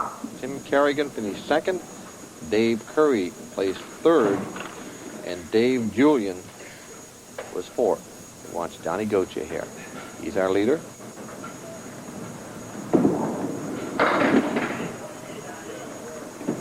Good hit. 5, 7, and 9. This is tough. Tough split.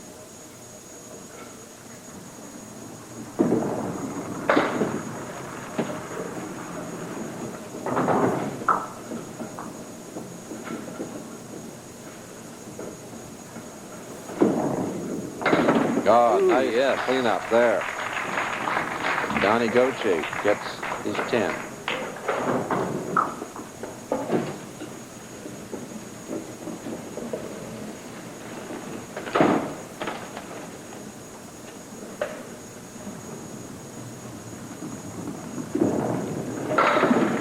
Right into that front pin. Well, that's another good hit and another tough leave. In fact, if memory serves me correctly, the mirror image of the leave he had a moment ago. That's right. Where he had the 4, 5, 7, now has the 5, 6, 10.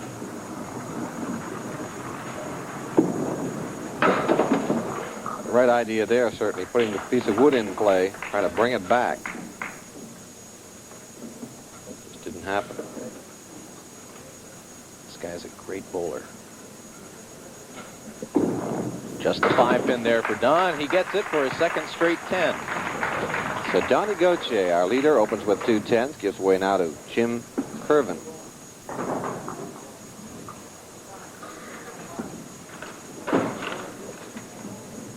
Jim, the 100 even score. Good 7 pin drop there. Not a very easy lead. Sure would have liked to have had the 7. Oh, yeah. 3, 6, 7 there for Jim Kiervin. He's going to find the 3 pin. He does. Almost got something over on that piece of wood. Yeah, that was a real nice effort. A tough shot. Might have to be, well, no, he should be all right around the nose. Ooh. Had to be a little closer than that, unfortunately. Right. And that's the 9 box to open, just as he did in the first string. Of course, he did follow that first box up in the first string with a spare. I'd like to do the same thing here.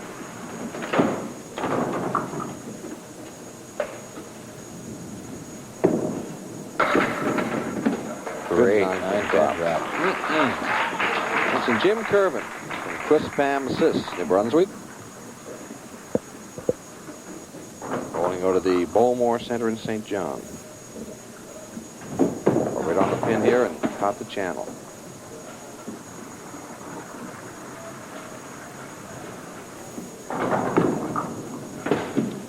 And that'll be a 9. Just a little frustrated there, I think. Yep. Just got to calm down a little bit. Gerry Harrett up now. Again, he trails Donnie Gauthier, our leader, by 4 pins. Gerry tries to get something going here. Off to the left-hand side. Shooting irons have gone a little cold for all 4 bowlers now to open the second string. Pretty good recovery there.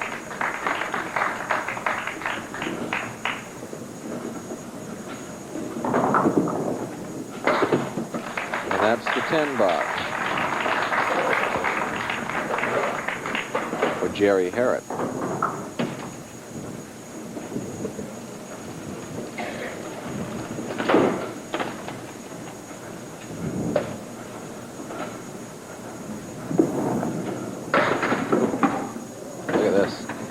kind of interesting to open the second string. Johnson had an 8 and an 8. Gauthier had a 10 and a 10. Kiervin had a 9 and a 9.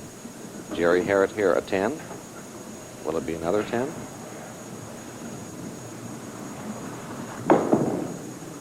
Oh, it's going to be 10, but this time with 2 balls. That's it.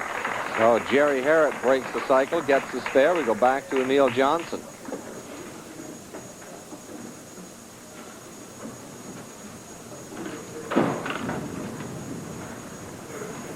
Emile Johnson really has to get it going here now.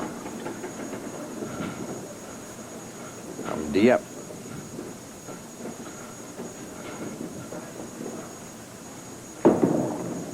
Gets into that 3-pin. Wanted to be in the 1-3 area. Emile from Dieppe makes me think of that area and out the way a little bit to the Shediac area. Had a chance to spend some time up there during the summer, and nice area. Oh, yeah. Oh, well. Not that there's anything wrong with Dieppe. Boy, there's a real growing concern. Yeah. Growing by leaps and bounds. That Greater Moncton area, but you're right, Shediac, certainly a favorite vacation spot here on the East Coast. Yeah. Many. There's I don't want to mention names and give plugs here, but there's an excellent seafood restaurant in Shediac, and the same name is carried by one in Dieppe. But all I can really say without saying it's a fisherman's paradise, but nice spot. Great seafood. Donnie Gauthier up right now. Couple of 10s to open. Continues to lead, but feeling some heat now from Gerry Harrett. Continues to be 4 behind, but Gerry has a ball working. Oh, punch through the middle. Right eagle.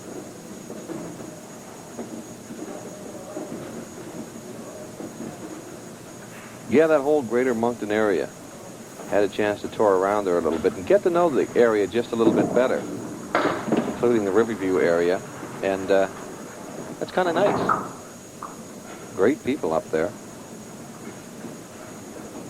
Good part of New Brunswick. And boy, do they produce great bowlers. Oh, that's a rough 4 box for at least 6 box for Donnie Gauthier. He's had a couple of 5 boxes, now a 6. So this guy's really been hot and cold. To the other side now. He's now tied with Gerry Harrett for top spot. Dropping the 4 pins there.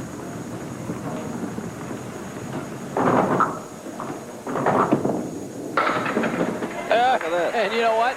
He had a 5 box in the 3rd frame of the 1st string. He was shaking his head just like you saw him there moments ago, and he came back with the strike. And what do you know? 2nd string, 3rd box of 6, comes back with the strike. Now Jim Kiervin looking over there and checking the scoreboard. Said, "Tell me what I need, coach." There's a big hit there. He's got 9 of them. 9-pin break for Jim Kiervin. Okay, Jim had a 9-pin break in frame number 1 of the string. Failed to convert. Doesn't make the same mistake. Things picking up a little bit now.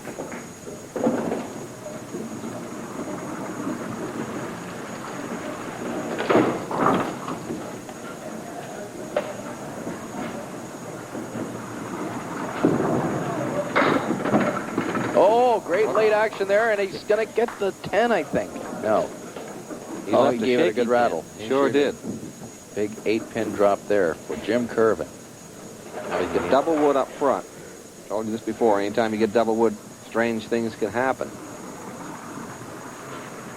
He does have nice coverage on the 10. Got to get those 2 pieces into play, and oh, what a good try. Jim will have to settle for 10 box here. He did get 8 on the spare, though.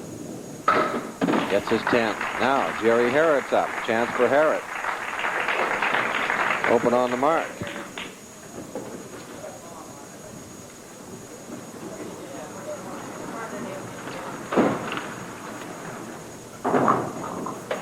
Harrett and Donnie Gauthier tied for first right now. Harrett open on a spare, Gauthier on a strike. 6 for Gerry Harrett. He's left the diamond shot. A cluster of trouble.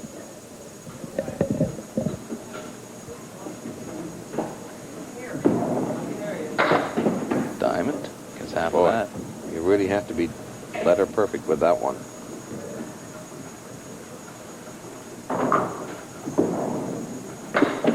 And he gets 1 of the 2, so that's a 9 box. So Harrett now leads Gauthier by 5, but Gauthier has a strike working. Of course, Harrett would like to negate that now with another mark here. Ooh. That's rough.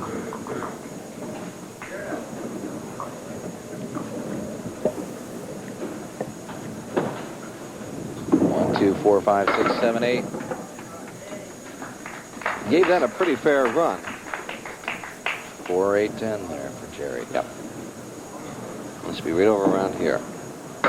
Which he is. Nice Almost try gets for Gerry Harrett. That's a 9 box. We've got 6 frames to come before this is over. Don't go away. We'll be right back.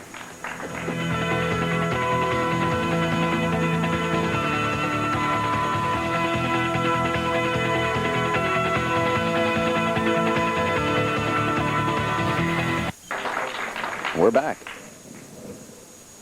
Absolutely. Super Bowl in Sackville, Nova Scotia. Emile Johnson. His first strike and only his second mark of the day. Well, I tell you, he's going to make a run. It's good time now with 6 frames to go. He's at 136. You want to mark these down? 6 frames to go. 136 for Emile Johnson. 152 for Gerry Harrett, our leader. 148 with Donnie Gauthier with a strike working. And 146 for Jim Kiervin. And a big count of 9 and almost a double for Emile. So all bets are off as far as Emile Johnson is concerned. He's right back in it, especially if he can pick this one up. And he does. Wow. Strike and a spare. Boy, there's an echo in here, isn't there? There is. Well, that's something else. I don't know what he was thinking about during the break. Whatever it was, worked. It sure did. Well, that puts him right back in the hunt. Donnie Gauthier up now. Now he's on a strike. See if he can put together a double. Jim Kiervin with a marking 8 on it a moment ago is right back in the hunt also. 2 pins behind Gauthier. Last what he gets there, of course. Count of 6 so far on the strike. 1, 3, 6, and the 8. With a bit of coverage on the 8. It's not terrific, but it is there. Oh, yes, he does. Big hit for Don Gauthier. Spare on the strike. Now a little bit of pressure put on Gerry Harrett. Gauthier on the other side.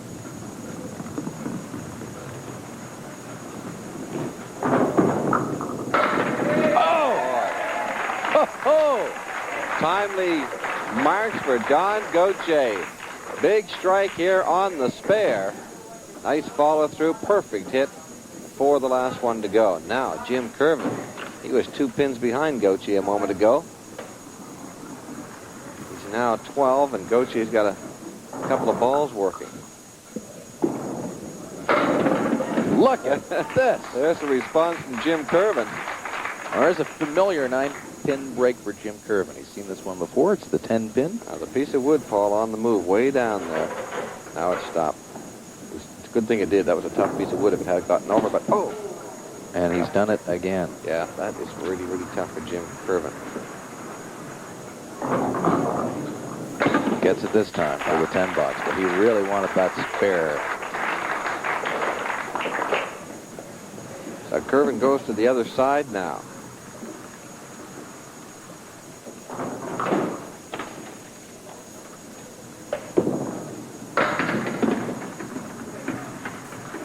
A lot of wood down there. Sure does. Look at this. The piece coming to freeze against the 1.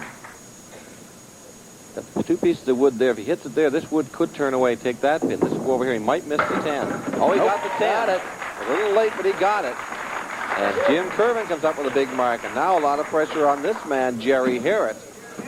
as Johnson, Gauthier, and Kiervin all come to life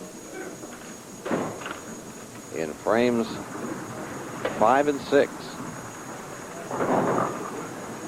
Total of 5 marks in those 6 frames for the opening bowlers, and there's a 9-pin break for Gerry Harrett.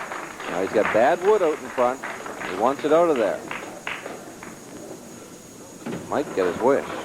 Ooh, maybe not. Wow, that's rough. Gerry Harrett taking a long look at that wood. Now he's set. Ooh. That's a tough one for Gerry Harrett. Well, what should have been a spare turned into a 9 there for Gerry Harrett. As opposed to the left-hand approach for frame number 6 of the second and final string.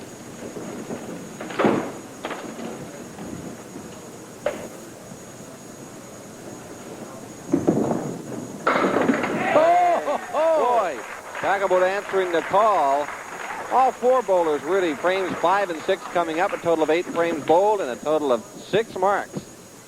So they're getting close to the finish line. 4 frames per bowler to come. The action's picking up. Emile Johnson, who had a strike in the 5th, spare on the 6th, is open on that right now. He is only 5 pins behind Gerry Harrett, who is in second place. Both Johnson and Kiervin tied for second. Both have balls working. Johnson, as you saw there, got 8 on his. That's an amazing battle here. Boy, this is a great battle shaping up. 22 pins between first and last place here, and there's a spare for Emile Johnson. Only 1 spare in the first string. He strung together 3 in a row here, including the strike to start. Yeah. This is a real good battle for second place, and could be a battle for first.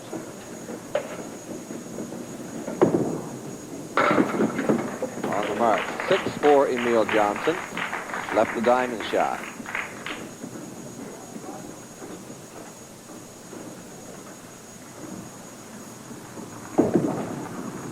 Oh, he converts the diamond.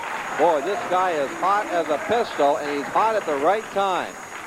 That's 4 in a row for Emile Johnson.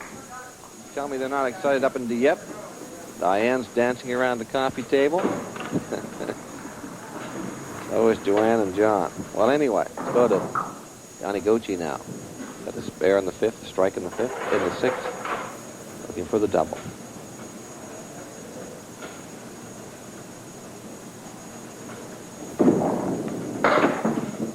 Not to be. It's got the 1, 2, 4, 5, 7, 8. Big loser in all this so far is Jim Kiervin. Well, he's bowled well. He's open on a spare. Oh, Gauthier went through the hole. Well, Donnie's been talking to himself. Yeah. Now on that strike, he only got 3 pins. See if he can load it up. 3rd ball. Well, it's a 6 box. So really on the strike, he lost 1. Keeps it close.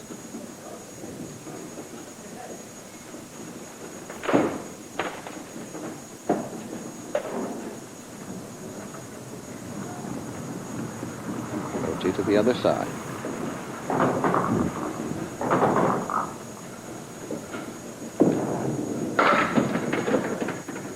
Oh, wow, what a break. Yeah, he got 2 late falling pins there.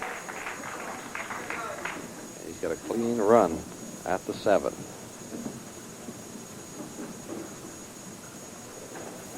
See the shot there?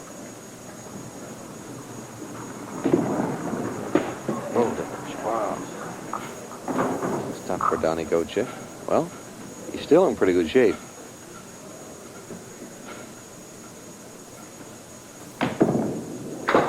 Gets a single pin there. And takes the 10. Got a Jim Kiervin now open on a mark. He's got to think marks. He has 4 frames left. That battle between Johnson and Gauthier for top spot. Johnson just 7 pins back now, and he has a ball working. That's just about a dead heat. The wood coming back hard. Is it going to turn on that 8? Got great coverage. Great setup here.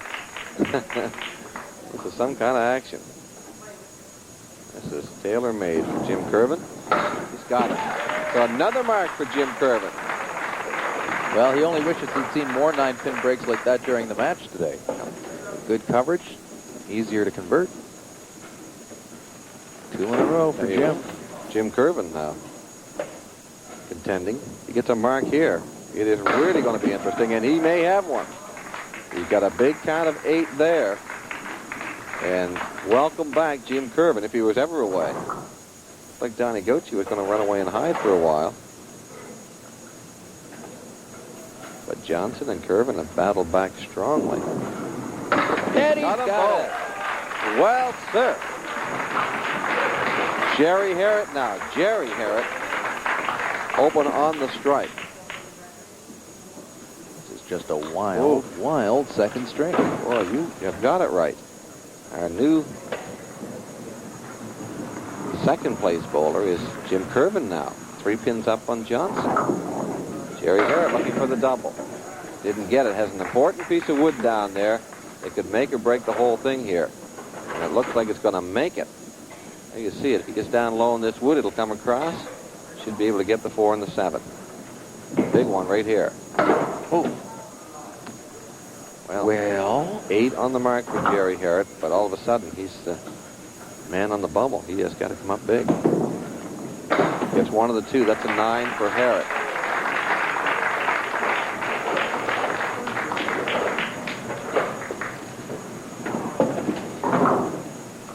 Now he really would like to mark here. A mark for Gerry Harrett would make this finish just unbelievable. It's going to be tight enough as it is. It's going to be tough to mark up here. Yeah, it really is. If you can load this up, every bowler will have a chance to finish first. There's only 2 frames to go. Oh, that's tough. That is a brutal leave. 3rd ball in here.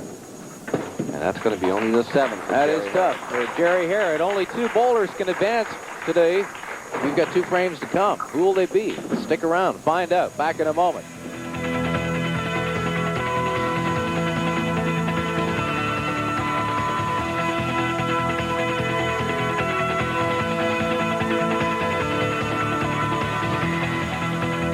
Before it's over, 12 pins from first.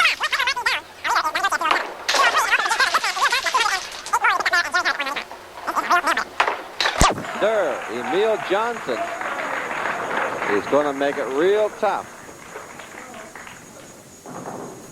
Johnson checking the board there. I'll tell you. Harrett and Gauthier had things going earlier. They may be the odd bowlers out when this is over. We're coming back hard here. That's not that bad a setup either. He's got a good piece of wood in behind that 1. Only got 4 on the mark, but that's not that bad a setup. Problem here could possibly be the 8 pin. Oh, there goes the 8. Oh, double wood on the 7. Wow. Big, big game here. Gets this pin. That's a 132 string for Emile. He's got it. So 232 is the first score into the clubhouse. Donnie Gauthier right now sitting at 207 with 2 frames to come. So he is 5 pins out of first place. But right behind him, 4 pins back, Jim Kiervin, who will be open when he gets out. So Gauthier's got serious problems to deal with. Meanwhile, Gerry Harrett getting deeper in the hole. Donnie with 6 marks on the board today. 4 of them strikes. There's another one. Boy, you talk about answering the call. Donnie Gauthier under real pressure. 9th frame, blew 10 pins away in a big hurry. Well.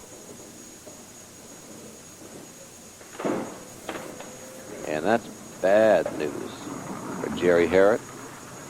Not good news for Jim Kiervin. Both those bowlers very capable. Gauthier going to take a lot of time to make sure he's set here. See if he can get the double, maybe even a triple.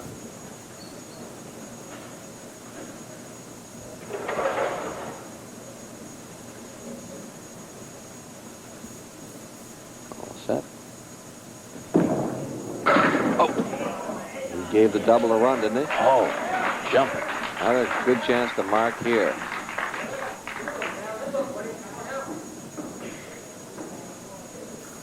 Donnie Gauthier.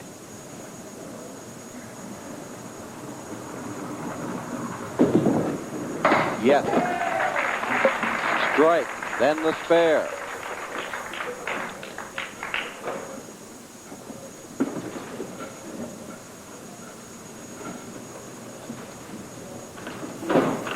So right now he gets to throw the bonus ball. And it's going to be tough to catch Donnie Gauthier. Look at that. Eight more there. So now both Jim Kiervin and Gerry Harrett have got to take aim at Emile Johnson. Kiervin is up right now, but he's open on a mark. He's going to need another one if he's going to catch Emile Johnson for that all-important second placing. How about that Don Gauthier? Hits his average in the second string, 133. Right on the button, folks. Yep. Now Jim Kiervin. Oh, he got the strike. Well.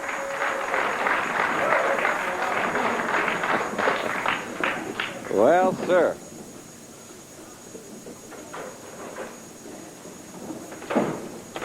He needs 29 pins in the final 2 frames. Catch Johnson. He's picked up 10 already. He's looking strong right now.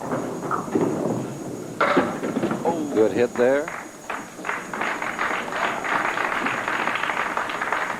He's the diamond shot for the mark. Well, he converted this before on the other side.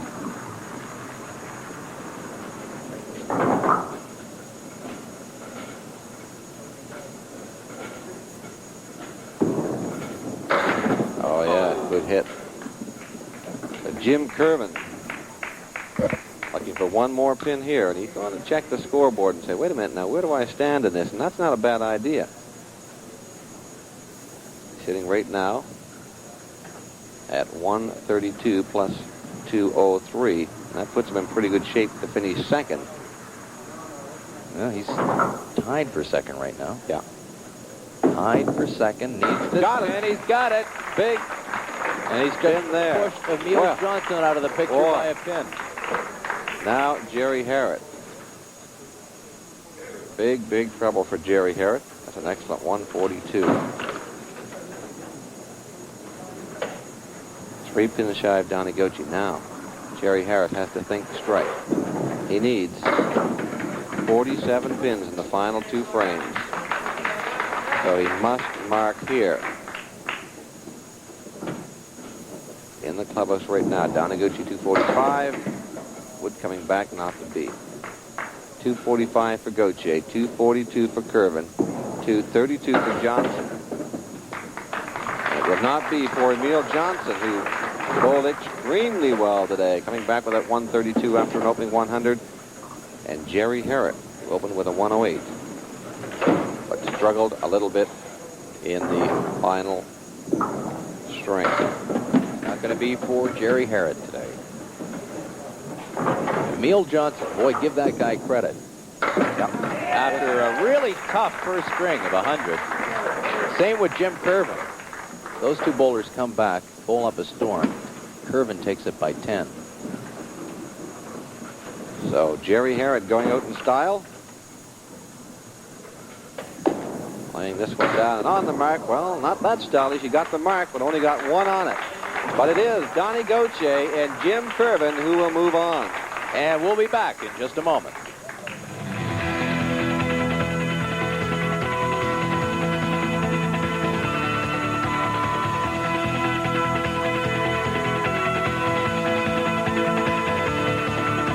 First string had only 1 mark, finished with a 100. Second string strung together 5 marks, the first being a strike, marked fairly well on all of them, with the exception of the last spare, in which he only picked up 4 to finish at a 232. Let's jump down to Jim Kiervin. Jim Kiervin, the first string, also 100. Second string, he responded to the pressure from Johnson, put together 4 marks in a row, the last being a strike. The difference was that he scored well on all 4 of them. 9, 8, the strike on the spare, and then the 9. 142 his second string total to finish 10 ahead of Emile Johnson. Gerry Harrett had a couple of strikes on the day, could not come up with the big finish like the other three bowlers. So it's Don Gauthier of Sydney and Jim Kiervin of Quispamsis going on to our second round. Standing by with Bruce Steven is the guy they call Doc, Don Gauthier. Well, Doc or Don, doesn't matter how you cut it, you're a winner right now. You didn't come in the back door on this one either. You went out and got it. A strike in the 9th and a spare in the 10th. 18 bonus spins. Pretty good finish. This kind of a game, for me, it's pretty miraculous. You know, to leave the 21 pins on the deck and 2 strings, it's unbelievable for me because I only average about 9 or 10 maybe for a triple, and it's a very humbling game, and it was very beautiful to see it mirrored that way. Okay, we look for more in the next round. Congratulations to you, Don Gauthier, our winner. Now back to Paul. All right, thank you, Bruce. Don Gauthier and Joe King. That's next time on Belvedere Super Pins. For Bruce Steven, I'm Paul Meunier. So long, everybody.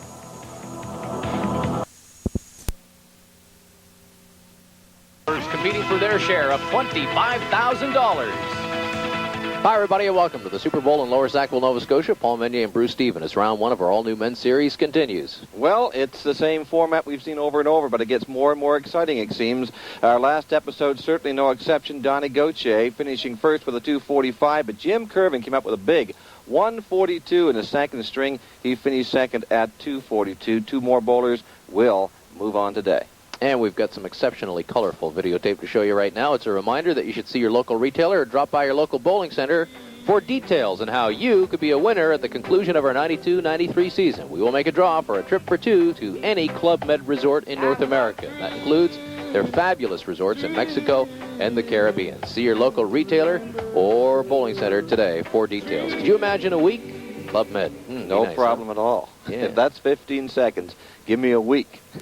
Don't forget to find out about details on how you can enter the contest today. Now let's get right to the bowlers. The leadoff bowler today in round one of Belvedere Super Pins, Peter Rafuse, comes to us from Kingston, Nova Scotia, has a 115 average, is a member of the 400 Club, high single 169. Paul Judge from Lower Sackville, Nova Scotia, not far from our bowling center here, bowls here at the Super Bowl with a 119 average, high triple 457. The high single 189. Our third bowler today from Rogersville, New Brunswick, Paul Bernard, has an average 127 and that high triple 470. Impressive numbers coming into Belvedere Super Pins today. And our anchor bowler is Joe King from Rossay, New Brunswick, bowls at the Bullmore, Haymarket Square, and in St. John. Well, that is in St. John, of course. Average is 118. Joe's high triple 435 and the high single 183. Haymarket Square. Right down by the Courtney Causeway there. Sounds good to me. Yeah, sure. I should know. Anyway, we have more than just the 4 bowlers today who will be competing for the opportunity to go to our second round. We also have another edition of Celebrity Bowling, and standing by with the celebs is Nancy Reagan. Nance? Okay.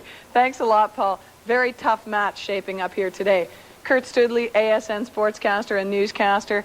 Trevor Steinberg, AHL hockey player. Trevor was here last year. Kurt, this is your first year. Are you nervous? Not at all. I've been practicing for about an hour now, and I'm ready to go. Are you intimidated, Trevor?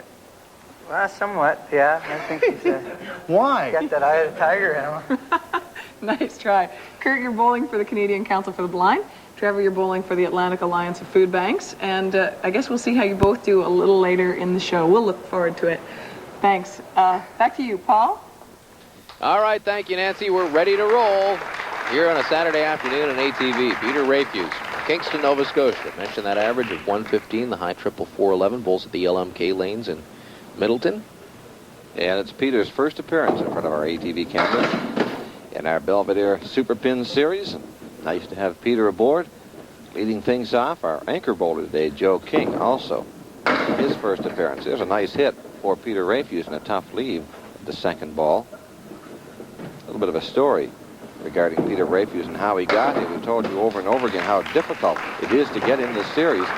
But he qualified in-house down in the LMK lanes in Middleton and then went to the zone roll-off. And it's a 5-string roll-off with 1 string to go. He was ahead of Scott Freeman. Watch a nice hit here. Ahead of Scott Freeman by just a single pin. And Scott Freeman tossed in the final string a 152. This guy tossed a 153. Wow. So pretty exciting stuff, and that's how Peter Rafuse got here. Nice cleanup there. Rafuse opened with a 9 and a 10 to open. And he will give way to Paul Judge. Paul Judge has been here before, but it's been a long time. The very first series we had, and that was back in the days when we were doing a mixed series.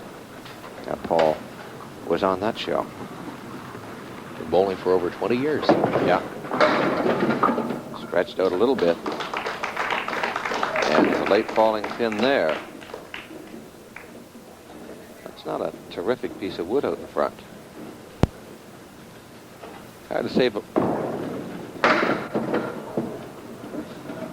way he played that one. I'm not sure. That was a real tough piece of wood and a tough break for Paul Judge. Comes back and gets his 10, though. So he goes to the other side. 119 the average for Paul. Bowls in the Pro League here at the Super Bowl. 457 the triple, 189. It's 11 pins shy of the 200 club.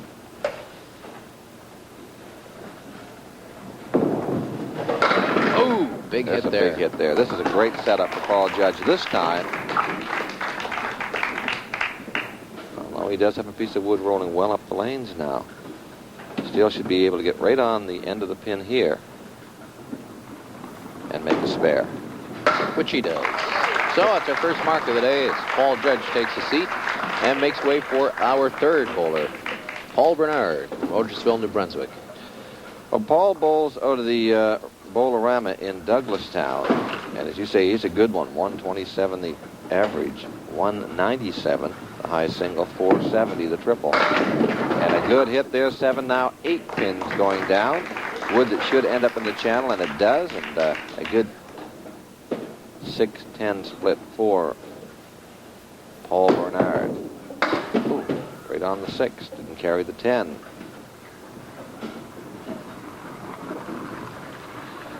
Paul Bernard married to Janine, Serge, Claudette, and Leah, and Joanne.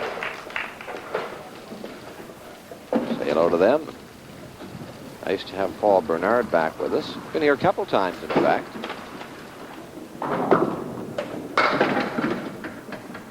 It's pretty good there, but a tricky piece of wood out in front. You see the wood there. You want to be about here and just turn it a little bit, rather, back in to the 4, then onto the 5, and the 8. It's up high, makes the shot good. And Paul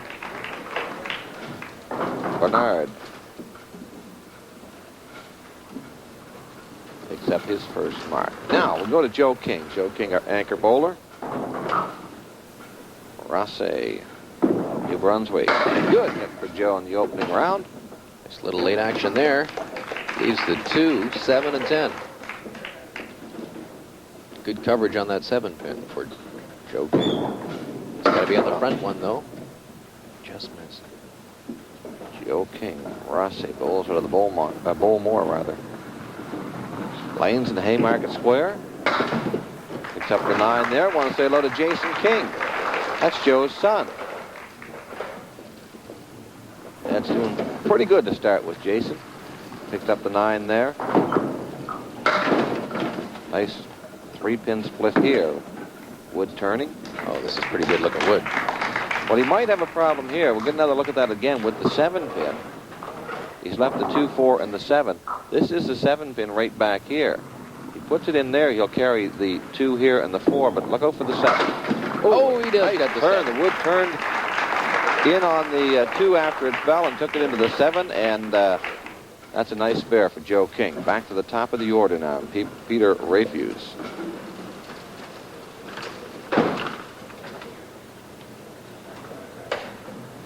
Peter looking for his first mark of the day. All the other bowlers have put marks up on the board, and we'll be open on them when they get up. Look at this. Well, let's wait and see with the wood. Well, he might get one more. Oh, he does.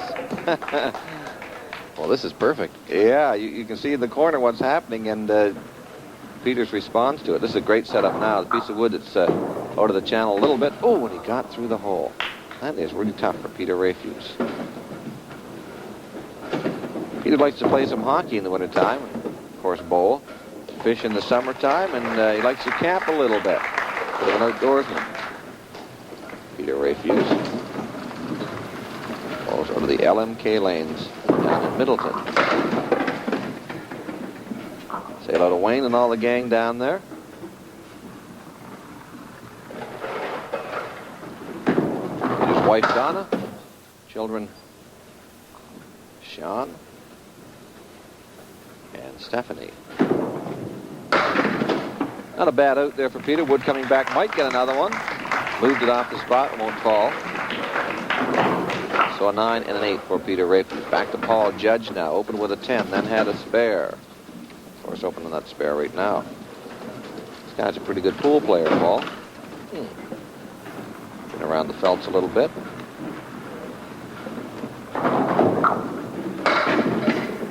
Got on the front end and picks up 6 with the late falling pin, and not that bad a setup with the 3, 5, 6, and 10. He wants to split these two or these two. Not to be.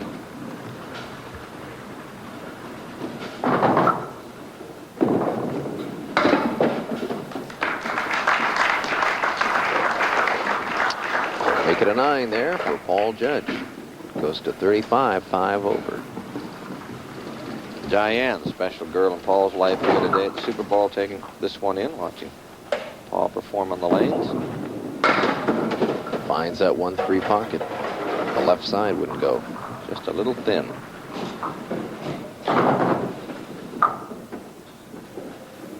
Paul's been around the bowling game a little bit. He's been bowling for 20 years, as we mentioned earlier. He's also been employed as a mechanic at the bowling centers. So if there's any mechanical problems today, we know who to call upon. We've had our share of mechanical problems. Not at the Super Bowl. But... Oh, you mean behind the scenes, the TV end of it? Yeah. No, the mechanics of commentating, huh? Everybody's scrambling now. It wasn't me. It wasn't my gear. No, sir. Oh, look at that. We talk about some late action for Paul Bernard on his spare. You take all that. Left the pin out in front. Single pin to mark again. He's got it. So Paul Bernard opens with a 10, then back-to-back spares. 9 on the first one. Let's see what he gets on the second one. I'll tell you one thing. It's actually the mechanical aspects of this game. Down behind the masking unit and the pins, it's a whole new world, isn't it? It's really something. I think we showed the folks that. I think we did one few years back. Yeah. We took the camera back. A behind-the-scenes look. 4 in the mark, and he's struggling here.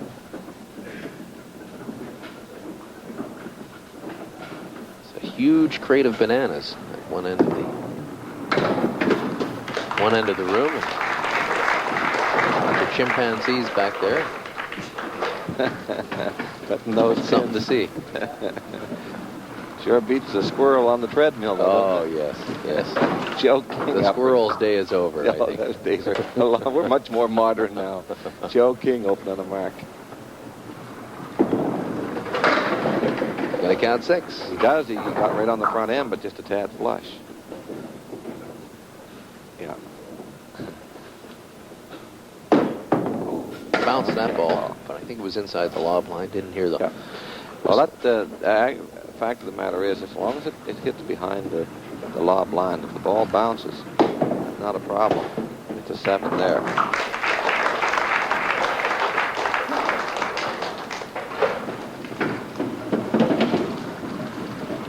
It's going to take a little minute here.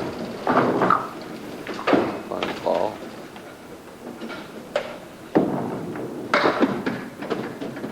Look at this. Boy, this is great late action here, and a very shaky pin out in front. Good setup here with the 1, the 3, and the 10. 3 pieces of wood on the plate. You see it there? And this ball in big time right there. Gosh, on the front end.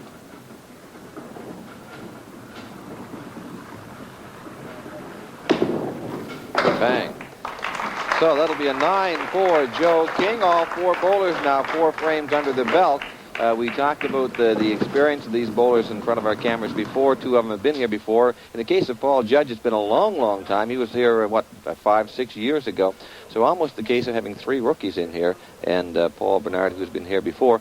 but they're actually doing fairly well. And certainly in the case of Bernard with the 2 marks, he looked very strong. But in that second mark, Paul only got 4 and then 7 in the box, so certainly nobody running away with this one. Any advantage for Paul Judge in rolling on the lanes he's most familiar with? He bowls here quite often. I think there is. That's a question that had brought up before. Anybody that has bowled here and bowls in here in a league at the Super Bowl, I think they do have a slight advantage, but it's not that great, I don't think. Yeah. Negligible. Yeah, absolutely, yeah. All right. We'll be back with more Belvedere Super Pins on ATV in a moment. Just don't go away. We'll be right back.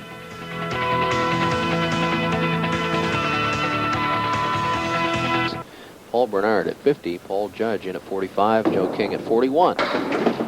Peter looking for his first mark came real close. Frame or two ago. Tough split there. Oh, the wood out. So, albeit early in the match, only the 5th string in the 5th frame in the first string. Little pressure shot here. Ooh, moved that pin well off the spot, that being the 9, but he's not going to get it. The old Garland moonwalk. Yeah. It wouldn't fall over.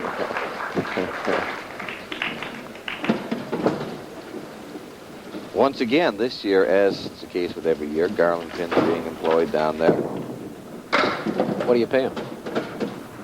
How much do they cost? These pins actually are only used during the Belvedere Super Pin Series. After the series, they're packed away until next year. So they're basically new pins. But having said that, we should also say they're also exactly the same as the pins in the 20 lanes here at the Super Bowl that are used 364 days a year. We are closed on Christmas. Paul Judge up now. 5 over par, 45. Off to the side, Wood coming back hard. Get more. Get the 7. A terrific split, but if it gets a little heavy on the front end, he can drive the 1 back on the 9. The ball will carry the 2 and the 7. Ooh, everything but the 9. Good try. A real good effort.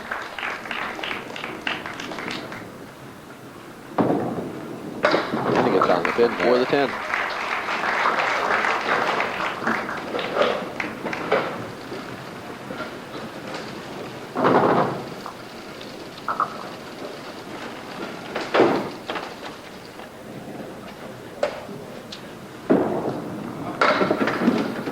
Again, a good hit by Paul Judge, but that's a real tough lead. He has a piece of wood way out on the left-hand side, but I honestly don't think he can bring that back and get the 6 pin. So he goes after the 6 and tries to chip it over. Now he'll come back and play the wood.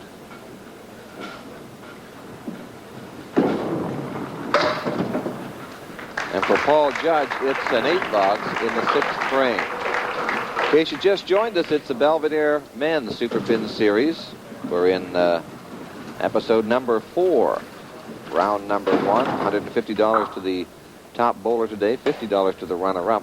More importantly, both will move on to the next round. Round number 2, and a good hit there by Paul Bernard. Round number 2, a round that'll feature $25 a frame. The 2 top bowlers move on to the semifinal at $50 a frame. The 2 top there, of course, move into that big championship match. 4 bowlers will bowl the first string for $100 a frame. Second string, frames of $200, $300, $400, $500, $700 for the 9th frame, and $1,000 for the 10th and final frame. And of course, if 2 tie in any of those skins, they all tie, and the money carries over to the next frame. So it gets kind of exciting. Sure does, Bruce. We've had some real thrillers over the years. Well, on 2 occasions, we've had 1 ball roll-off for $1,700. 4 horsemen for Paul Bernard. Should also mention, while we're talking about money, we've got a bonus for any bowler in this series who can bowl 3 strikes in a row. And we'll give him $2,000 if he does it twice. And maybe the keys to the building, I don't know. And if he gets the triple, that's definitely the building. That said, in all these years, we've only seen a triple strike once. Yeah. And that particular season, we didn't have a prize for the triple strike. The only time. You'd almost think it was fixed or something. Oh, what a hit for Joe. King leaves a 5 and 9. Pretty solid there. 5 and 9. You can play the 5 in the outside, kick the 5 into the 9 to get the ball to split them both. Tries to split them. Misses the 5.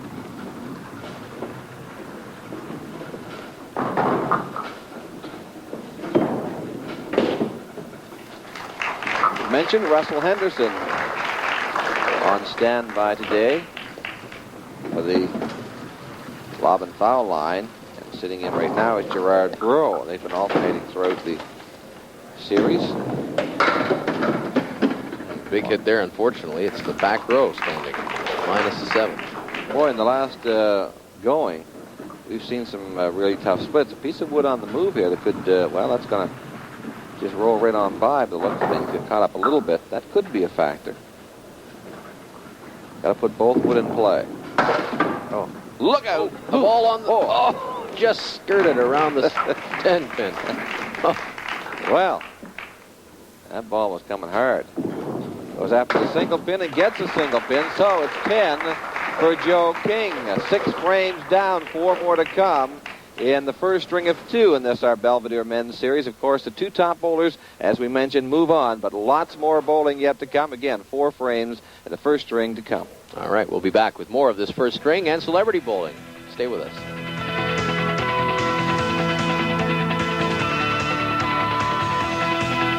First place worth $100, second place $50. Here's Peter Rafuse looking for his first mark of the day. Just off that 1-2 pocket, but looks like great late action here. The 3 is just wobbled. That's right. Yeah. For Peter, he's at 52, 8 under par right now, but really not that far off the pace. Only. Oh, there's a beauty. First mark right there. A beauty.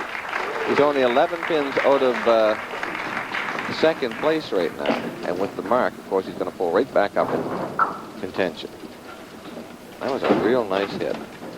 On the mark now. Front pin is the key, and he's just off the front pin here and gets some help. 10 pin falls, leaves the 4 horsemen, 6 on the mark as he goes to 68. Pulls within 5. And he's got the second Boy, spare. you cannot play the 4 horsemen any better than that. He just hit it perfectly. Here's the guy he's chasing. So all of a sudden the action picks up. Peter Rafuse, spare in 7, spare in the 8. Let's see how Paul Judge responds to that.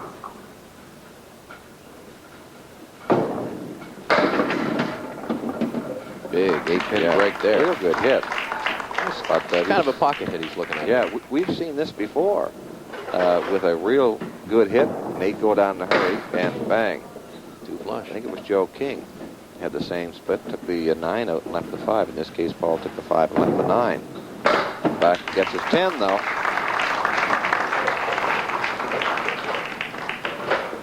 So Paul Judge goes to 73, 3 over par.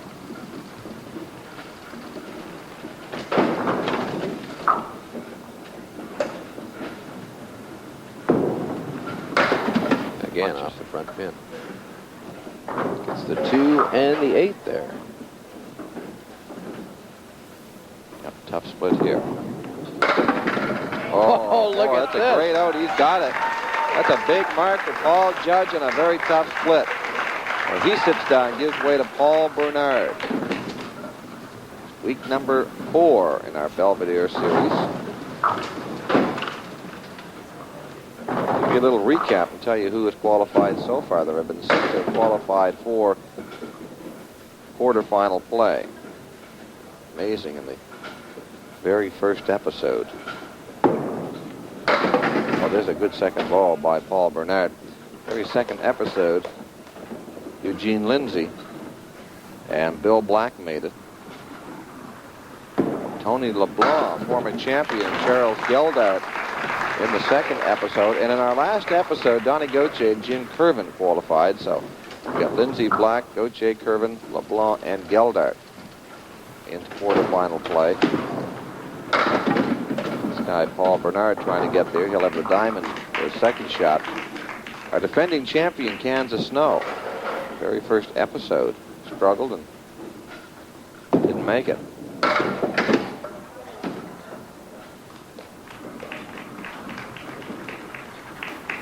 Paul here looking for 10. Tricky piece of wood. Got it. So a 10 for Paul Bernard That'll bring up Joe King. There are his numbers. You see him dead even at 60. One mark, that came in the second. On that mark, he picked up 6 bonus pins.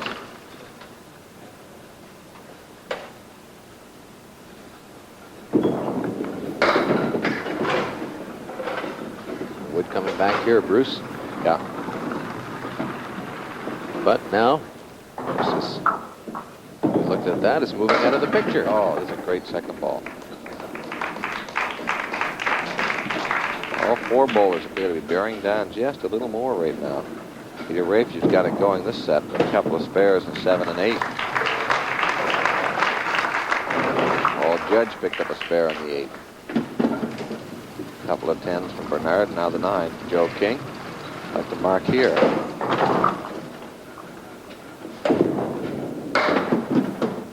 As we approach the 2/5 mark.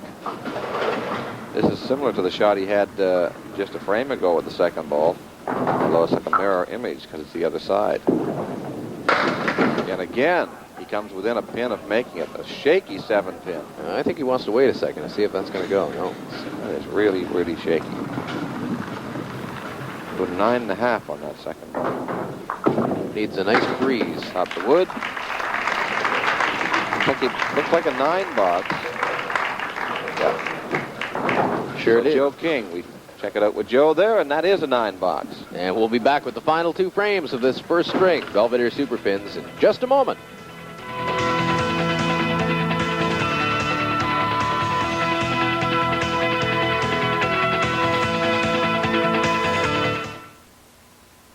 When the choice is choice, it's abundantly clear. The taste of the people is different right here. Some like Italian, some French cuisine. That's why there's Stouffer's lean cuisine. Peppers, pastas, and Parmesan. Well, he had a spare in the 7th, his first, and he followed up with another spare in the 8th. So Peter on a bit of a tear here. And he loads this one up pretty good with an 8 count. Wants that piece of wood in the middle to stay right where it is. He's going to need it. It's not angled terrifically. But it gives him a shot anyway. Yes, sir. Wow. He hit it perfect. Oh. Got down real low. Ball took the 7. Wood That was took the the 10. bedpost. Yeah. That was an it. amazing conversion. Wood served him well. So 3 in a row now for Peter Rafuse. I'd like to have seen that one again. Ooh, that's tough. Well.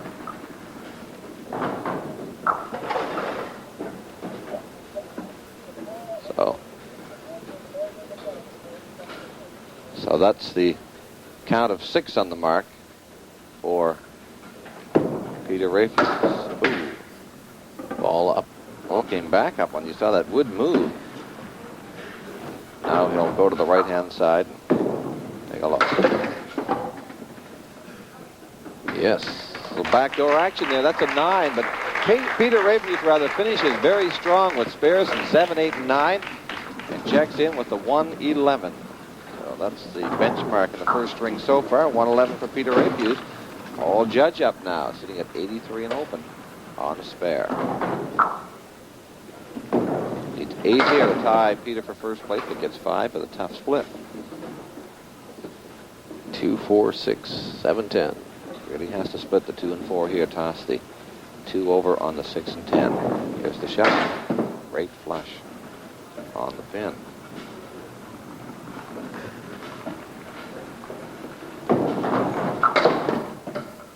And he makes that good.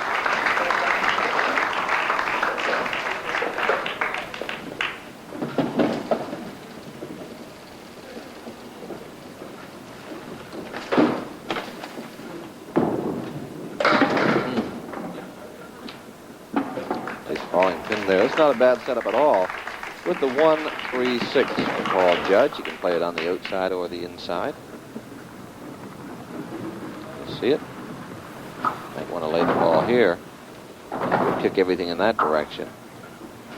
I'd choose to lay the ball in here.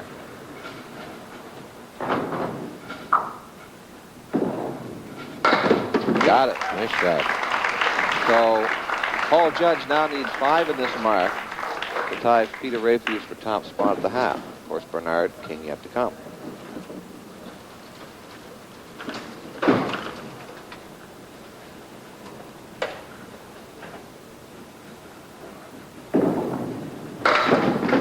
It's a bundle. 9. So we have a new leader at the half in Paul Judge at 112. That Paul Judge at 115. Where did I go wrong? Took 3 right away from him. Yeah. Paul Bernard up right now. He had things going back in frames 2 and 3 when he had back-to-back spares. Hasn't marked since then. Would like to get it going again.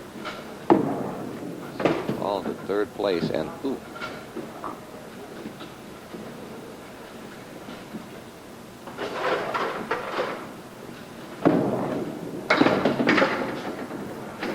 It's a tough 5 box for Paul Bernard there.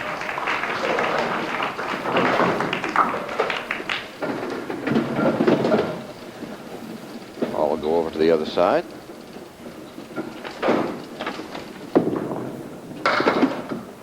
That's a good one, only 3 pins shy of the 200 club.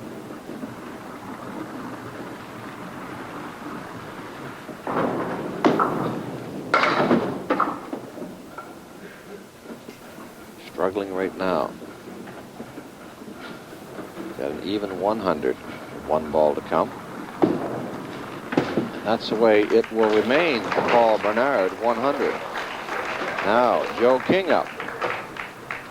You see the number for Joe King, 78, 2 under par after 8.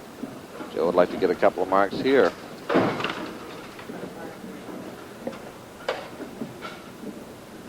Rolled a couple of 9s in the last 2 boxes.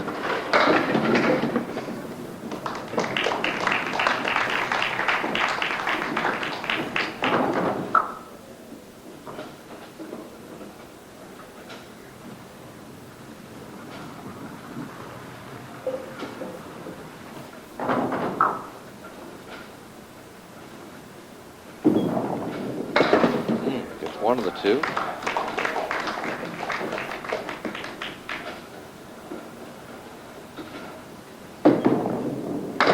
And gets his 10 there.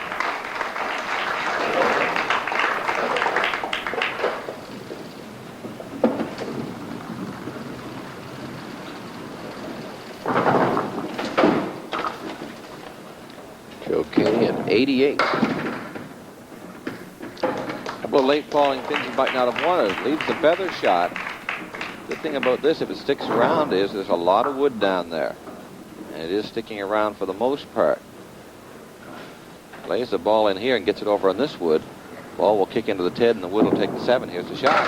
Oh! Pretty good effort. So a single pin for Joe King. And he makes that one good for the 10. So we've reached the halfway mark in our Belvedere Men's Super Pins. Much more, including celebrity bowling, yet to come. And we'll be back right after this.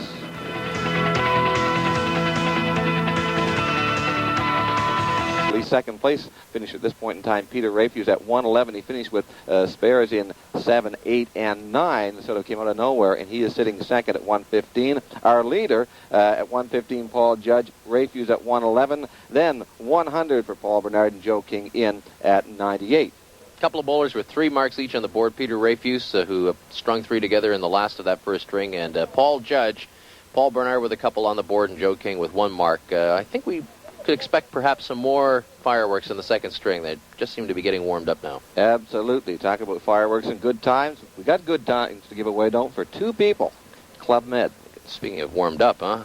How'd you like to be warmed up in the cool of the maritime winter? All you have to do is see your local retailer, drop by your local bowling center for details on how you could win a trip to Club Med, any one of their fine, make that fabulous resorts in North America. That includes Mexico and the Caribbean. So drop by your local retailer or bowling center today for the details on how to enter. We'll make the draw at the conclusion of the 92-93 season and back with the second half of Belvedere Super Pins right after.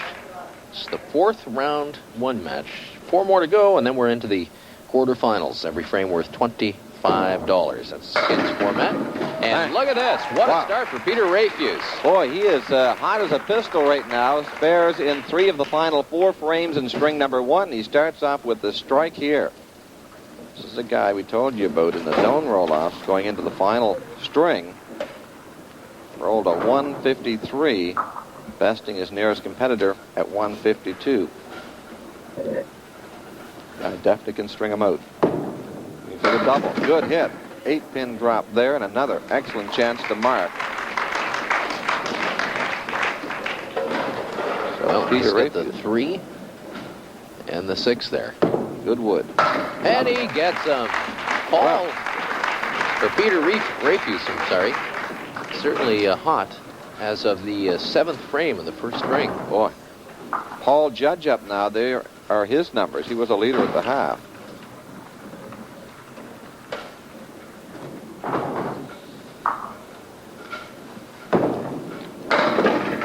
And look at this. Well, as predicted, more fireworks to start the second string here. You got to be a little concerned. Now, let's see if he converts this one first. He should be able to get it into the wood pile and make this one good, though. He does. You got to be a little concerned if you're Bernard and King right now. Because the first place bowler, Judge, marking. Second place bowler picking up a couple of marks. Let's see what Paul Judge can get in his spare.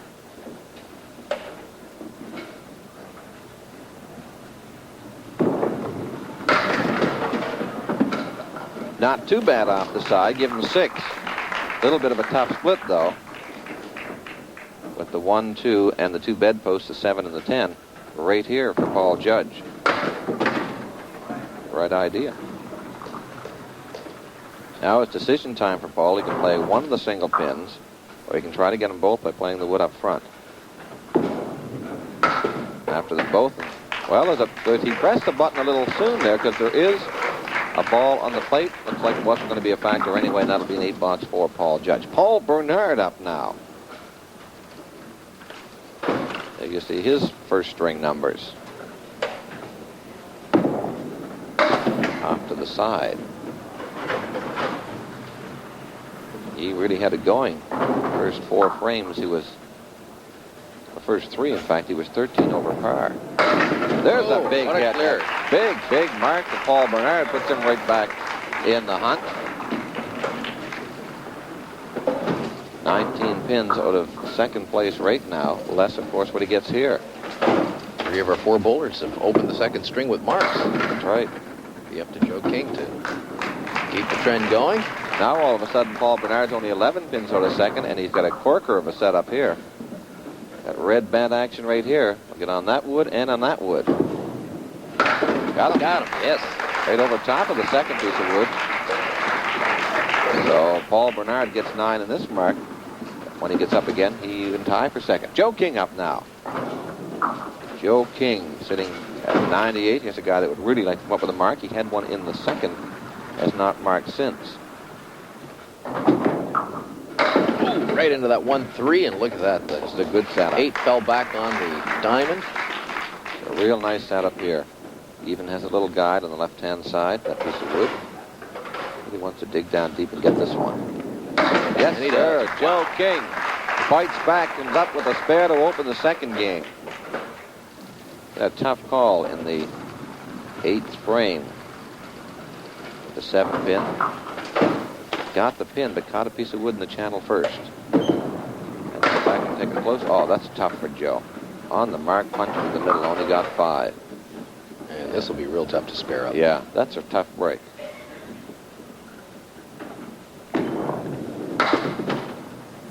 Go to the other side now. Play the 2-4-7. 2, 4, 6, 7. So an 8-box there for Joe King. Back to the top of the order, and the red-hot Peter Rafuse. 5 marks in the last 6 frames.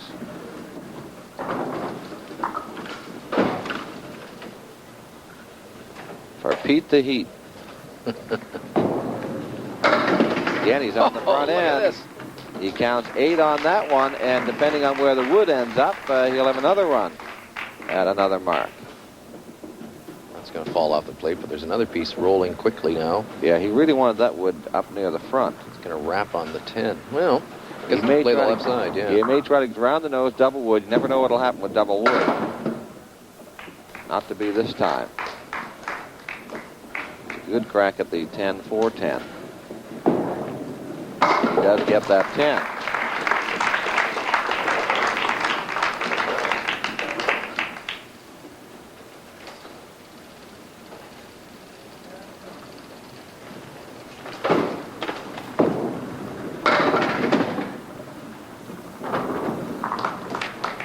7-pin drop. Step at 2, 4, 5.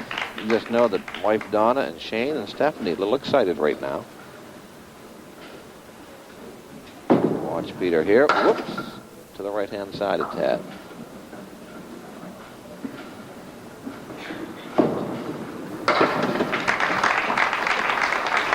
Okay. Paul Judge, he's got Paul Bernard breathing down his back for second spot. Only 11 pins back is Bernard, and he is open on the mark. Judge here. Trying to slam the door. Oh, well, that's going to help a little bit. That's really not. Makes that shot a little tougher. To catch it right around here somewhere. Oh, he did. Wow. That's a perfect shot. Couldn't be on the nose of that wood. Got on the nose, it wouldn't have made it, but watch how he just gets a piece of the wood. Wasn't a lot of angle on that wood, and he just played it perfectly.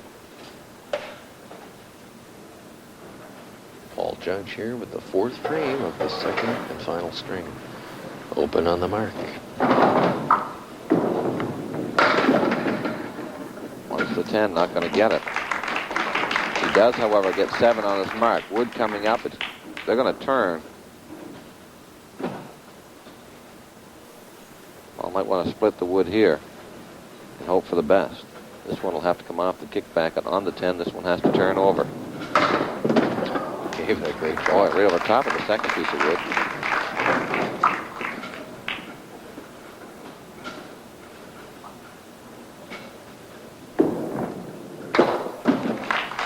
Gets that one. For the 10.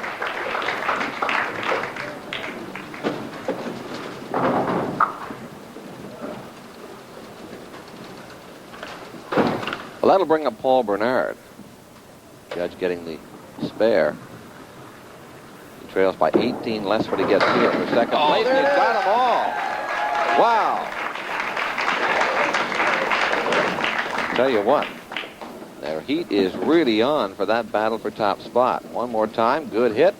5-pin, there goes the final 2, and it's a big mark for Paul Bernard. Can he get the double and maybe have a run at the triple?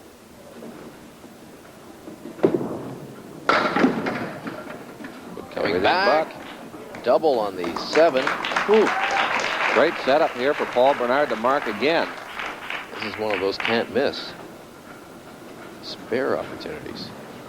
Boy, it's getting crowded at the top between Judge, Rafuse, and Bernard. There's another mark. Paul Bernard starting the second string with 4 marks. Joe King, the odd man out right now. He has to start thinking mark. Wow.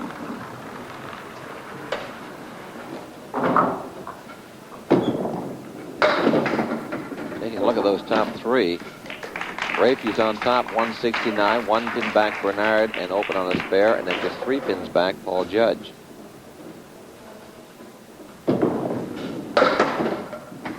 Oh, wood just turned away from. Boy, the way that wood was played, it could have taken that 9. Yeah. And gets it. So Joe King bets his 10. But the way Bernard, Rafuse, and Judge are going, gonna have to start thinking mark.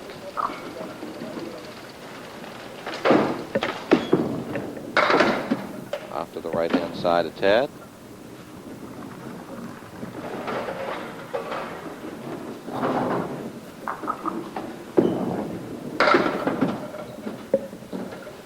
So 3 pins left for Joe King. Lays this one down and gets 1 of the 2. A 3 rather has to settle for an 8, but a red-hot Paul Bernard putting a lot of pressure on both Paul Judge and Peter Rafuse for the top spot. A lot of pride and a lot of money at stake, but really, what's it all about, Alfie? Well, it's this baby in my arms right here. This is the championship trophy. This is the keeper. The person who wins the Belvedere Super Pins Championship Men's Series will take home this very handsome-looking trophy. Well, indeed, that is a beauty. And Paul, we know that when we get down to that final match, the big money's on the line. We end up playing for $1,000 for a frame, but time and time again, the bowlers have said, we really do like the money, but you can't buy these trophies. That winner's trophy, you can only win it, and there's only one way to get it, and that's finish first by a pinfall, and all the money in the world can't buy it. So quite often there's a bit of a trade-off with bowlers who say, yeah, I made a lot of money, but I was only second or third. I would give all the money to have one of those trophies. They're nice. Yeah. Producer Jim Hill just mentioned in my ear that we've, was it this year or that? Oh, never mind. That we do have on videotape the disputed pin from the 8th frame of the first string for Joe King. And I think we should play down the word dispute, because really there was no dispute. It was very, very close. And Joe King, quite frankly, he didn't know. And quite frankly, we saw it here. We weren't sure. We went back and took a look at it via the tape, and it shows that the pin, or the ball rather, caught the wood that was in the channel, then took out the 7 pin, and thus it was an 8 box, or at least a 9 box, for Joe King in that frame. But all in all, a very, very close play rather than a tough one to call. You'll see how tough it was as we take a look at it now. Just see the wood there. It just touches that. Now, that was so close. That was so very close. It just caught the end of the wood, then on the pin. And that pin was in the channel. Again, you see it there? Just touches the wood and onto the pin. So certainly Joe King kind of threw up his hands and said, well, I'm not sure. And I did too. It's nice to have that replay effect so we can call these exactly as they happened. That was back in string number 1. This is string number 2, 6 frames to come. And we'll be back right after these messages. The books, 2 of these bowlers will move on today. Peter Rafuse has a pretty good shot at it. He's at 169. He's our leader right now, a pin ahead of Paul Bernard, who's open on a spare. And then just 3 pins back is Paul Judge. Yeah, this is a real heated battle for top spot. And to keep the heat on, Pete's got to pick up this one, and it won't be easy. It's the 1 and the 10 there. Yeah. A lot of space between those 2 pins. He's got to play this perfectly, and it's a difficult one. You can go back now and get the 10 for 10. As you mentioned, Paul Judge, only 3 pins back. Of course, Bernard 1 pin back and open. So it is 10 for Peter Rafuse. He's got 3 in a row up on the board now. Well, if you go back to the 7th frame, we're looking at 4 spares, a strike, and 3 10s and a 9. Got a 9-pin break here. A piece of wood out in front he has to be a little careful with. Can't get too far out to this side here. He'll turn it away and buy the pin. Has to get up the other way and turn it back in, right at the red band. Oh, got it for the spare. So, again, more pressure on Paul Judge to see how he can respond. Trails Rafuse by 3, but Rafuse, by virtue of the spare you just saw, is open. Paul Judge knocks down 6 pins. 1, 2, 4. Shouldn't be a problem, but the pin in behind, the 8, might be tricky. He's got them all. That's a good mark for Paul Judge. Made a tough shot look a little easier. Ball got right through off the 1 onto the 2 and then straight back on the 8.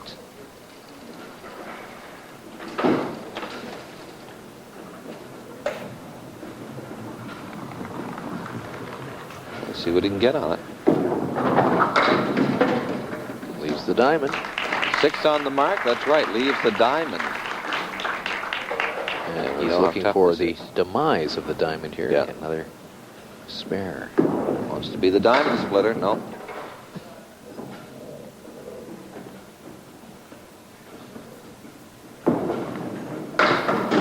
That's the pin lying around there. That's the 9 for Paul Judge. Now Paul Bernard. He is open on a big spare. Really no room for error at the top right now. 3 of them battling it out, including this man, Paul Bernard. Only 2 can move on. Don't count out Joe King yet. He has 6 frames to go. You can string him out. Paul Bernard looking for his 5th straight string here, or a spare, or mark, I should say. Had the strike in the 3rd. It's going to be difficult to spare up. He's got the 1, 2, 4, 6, 7, 8, 10. He's got to go into the 1, 2 pocket. Instead, found the big hole to the right of that front pin. So the streak ends for Bernard here.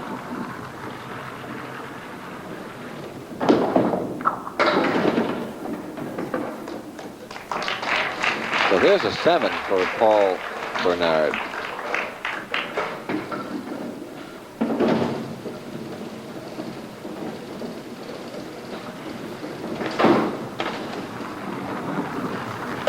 Other side. Big hit, tough lead. Piece of wood, though. Very interesting shot here. See that piece of wood right there? There's another one right up here. Let's go back and get right on the pins.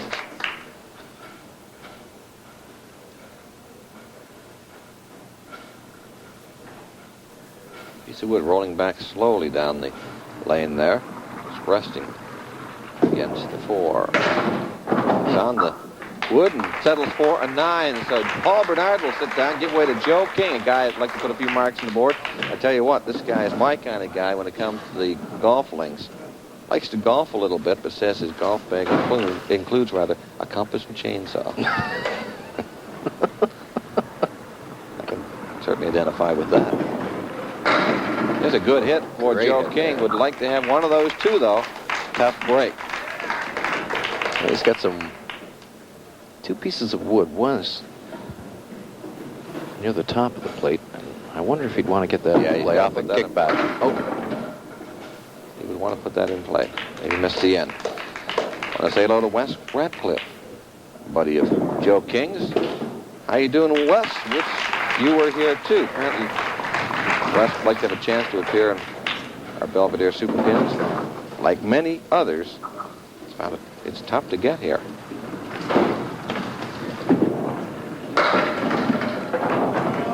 We say hello also to all the gang at the Lakefield Elementary School. Quispam Sis. Good hit there. Joe King gets the mark this time. As we go back to the top of the order once again, and Peter Rafuse, this guy in a battle. You want to mark these scores down? We'll give them to you. This is with 4 frames per bowler to come. Peter's our leader, or at least in second place. Paul Judge, our leader, at 191. Peter at 189 plus what he gets on his first ball here. He gets 7, so he moves into the lead by 5 pins over Judge. Only 4 pins behind Paul Judge is Paul Bernard. And Joe King now at 158, but he's open. Peter trying to keep it going. And he does. Wow, what a shot. Boy, this guy is very, very impressive. Once again, we look at this shot. It's a shot that he makes look easy. Not all that easy. Good to have that wood back on the 8 pin. I'll go for another 4, 6, 10. The good news, of course, is he gets the mark. He gets 7 on it. The bad news is he's left a tough split here. All that wood not angled real good. 3 pieces, of course. The one here, one over here. Then there's one over here. Look him to go to the left-hand side. He does. Well, look out. Ooh. Well, he sure didn't have the right idea. Unfortunately, that wood didn't come back hard enough. No. That 6 very shaky. Should be no problem to get these. Get on the first piece of wood and onto the pin, but it's a 9 for Peter Rafuse. And we are really getting down to it now. Paul Judge up.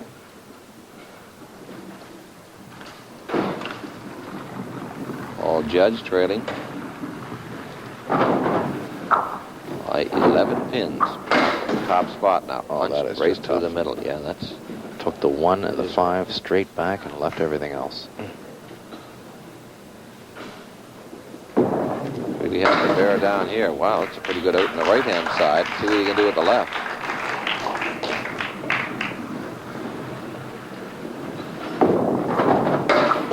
That's a pretty good-looking 9. But it means he leads Paul Bernard for that all-important second placing now by only 2 pins. Pin count's what it's all about here. Every pin's important at this stage of the game.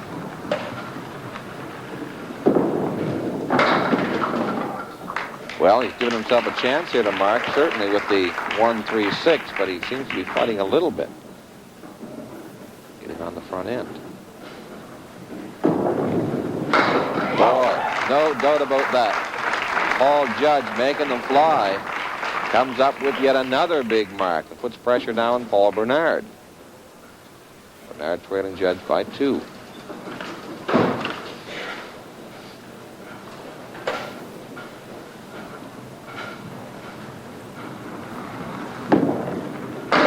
And he, like Judge, 2 frames ago, punches through.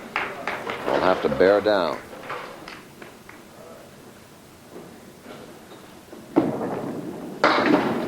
And he does. Right-hand side, now the left.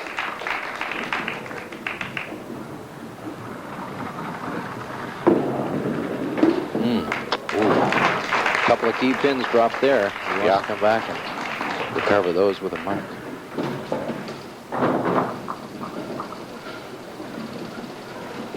Trails Judge by 4 now. And Judge has got a ball working when he gets up in the 9th. And that is exactly what Bernard needs here to come up with the mark. He does it. It's going to be via a very tough route. The 2, the 4, wood behind the 4, but then the 10 over on the right-hand side. He really has to split these pins or play the ball over. He was trying to play it on the outside and get the ball over.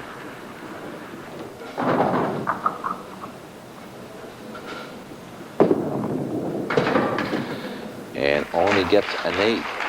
So, a couple of tough boxes there for Paul Bernard. Now Joe King. He's open on a mark. He has 4 frames left. He certainly has the ability to make a run at the leaders. Everybody over in Fairview Avenue in Rothsay, New Brunswick. Pulling for this guy. See what he can get on his mark. Boy, he got the big hit. He's got 8. And he's got another great chance to mark.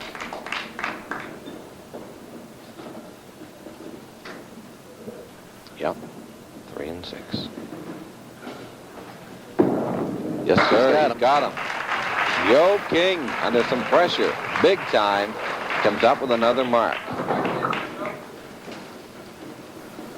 Well, making a run of it. Well, he's got 7 more there, and again he's got a chance to mark. Piece of wood on the move. The question is, can he get by the wood? We're going to look at it. There you see it. If he can get by here, he'll want to be just about there. Oh, too far to the right-hand side. He's really going to have to come up big in the 9th and 10th frames. Big thing for Joe is he's given himself a chance. Peter Rafuse, meanwhile, continues to lead it. Paul Judge settling into second. Open on the spare, and that's the good news for him. Paul Bernard struggling with a couple of big thing for Peter here is he wants to, if he can mark, it's terrific, but just pin well. He'll look very strong for that top placing. $100 to the winner today, $50 for second place, but more importantly, they do move on to quarterfinal action in our Belvedere Men's Super Pin Series. This guy, he gets this. Well, leaves the door open slightly.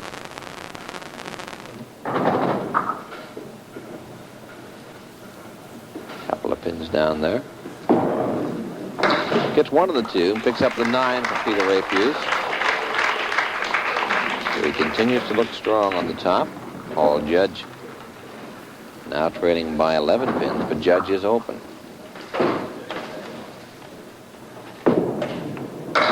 Oh, another. Look at this. Good hit. Late falling pin. Yes, just to be a little bit careful here. Just avoid that piece of nosewood, I think. Yeah, even if he hits that, he should be all right. Yeah, but just to be sure, come in that way, and there'll be no doubt about it. As you said, it didn't really matter. Peter gets the spare. And with that, you got to believe, got himself a place in quarterfinal play. Now all that's to be determined is, will he make $100 today or only $50? Right. 6 more there. Nice finish for Peter Rafuse. An excellent 136 to go with his 111. Boy, he was tough today. Now Paul Judge is up.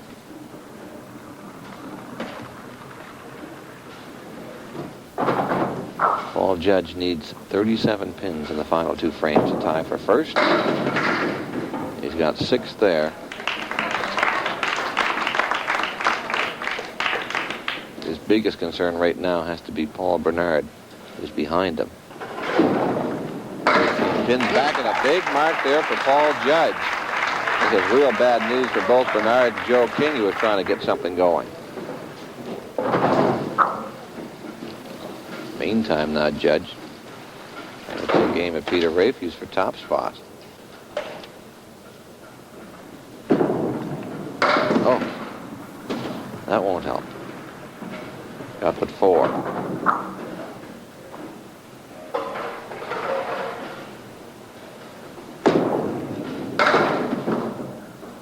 Two pins on the left-hand side are the ones he'll go after now. The 4 and the 7. Try and come out of this with a 9. It's one of the two. That's an 8 box for Paul Judge. And that'll bring up Paul Bernard. Paul Bernard. 123 the string for Paul Judge, by the way. 2-string total of 238. And Paul Bernard's at 203 right now, so 35 pins. 35 pins in this final 2 frames. To force a 1-ball roll-off. Almost had the strike.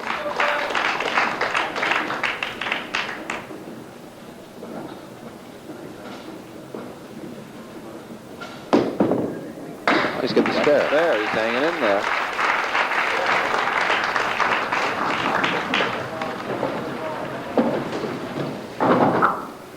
Well, let's see what happens.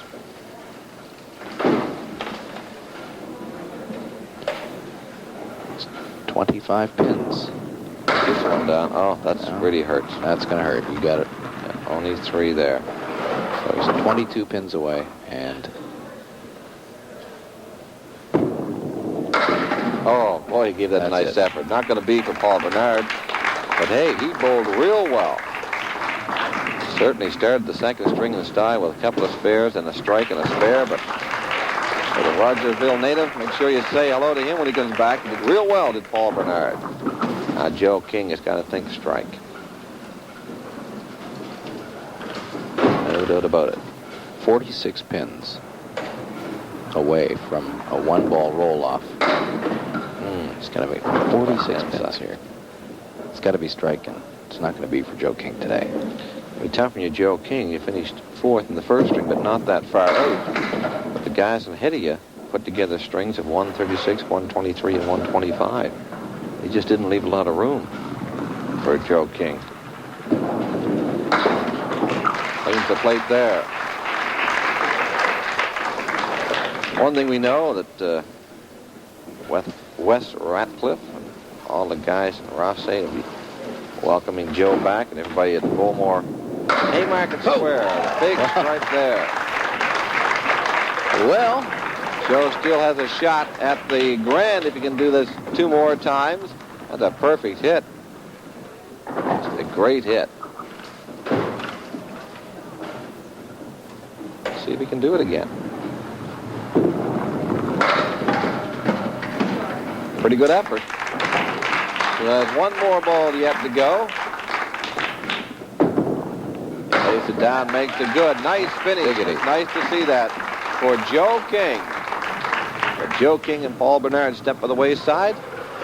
Peter Rafuse and Paul Judge will now move on to quarterfinal action in our Belvedere Men's Super Pin Series. Couple of Nova Scotians make it today, and they join Charles Geldart, Tony Leblanc, Eugene Lindsay, Bill Black, Don Gauthier, and Jim Kiervin in our quarterfinals, which will get underway in about 4 episodes from now. Exactly. That's right. That's a quarterfinal series 2, Paul, that will feature our skins portion. The beginning of that, $25 a frame in that competition. Of course, the 2 top bowlers via pinfall will then move on to semifinal action. 2 things happen there. You're just 1 win away from that big final, but also you're into a situation where we pay $50 a frame in that semifinal game. But you only have to beat a couple of bowlers in that competition to get to the final, and that indeed is where you can strike it rich. The first string carries frames of $100 apiece. That's $100 per frame in that series, and that's only the first string. The second string, Paul, gets even more interesting. Sure does. $200 for the first 2, $300 for frames 3 and 4, $400 for 5 and 6, $500 for 7 and 8, and then that 9th frame worth $700, and the final frame $1,000. Those are the individual frame prizes. You throw in carryovers, and the money really adds up. You can be playing for thousands by the middle of the second string. And a lot of the bowlers coming in, it's tough to get here, number one, but a guy by the name of Kansas Snow, the defending champion, who also always seems to do well in front of our cameras and in our Super Pin series, has been eliminated now in the very first matchup. It just goes to show you, no matter how good you are, you can be beaten on any given day. You can be beaten, and that's what happened to him. So the champion, the defending champion, is out. The field is wide open, and the ears of the bowlers kind of picked up a little bit, and so you mean he's really gone in show one. So all the bowlers now may be a little bit more optimistic for their chances. The series really characterized by new faces. We're seeing a lot of new blood coming in through the ranks. Absolutely. And we're seeing them certainly in this series. Want to remind you folks at home that at the conclusion of our 92-93 bowling season, we'll be drawing for a trip for two for a fabulous week's vacation at Club Med, any one of their wonderful resorts in North America. That includes Mexico and the Caribbean. What do you have to do? Simply see your local retailer or drop by your local bowling center for details on how to enter, and enter soon. We'll be drawing at the end of our 92-93 season. Could you imagine a week? Be wonderful. Here are the final scores. Paul Bernard and Joe King, we say so long to. Peter Rafuse and Paul Judge going on to our second round. We'll be back in just a moment. Palmer, Ali Ross, Burt McDonald, Sandy McPherson. For Bruce Stephen, I'm Paul Menyes. So long, everybody. Enjoy the rest of your weekend.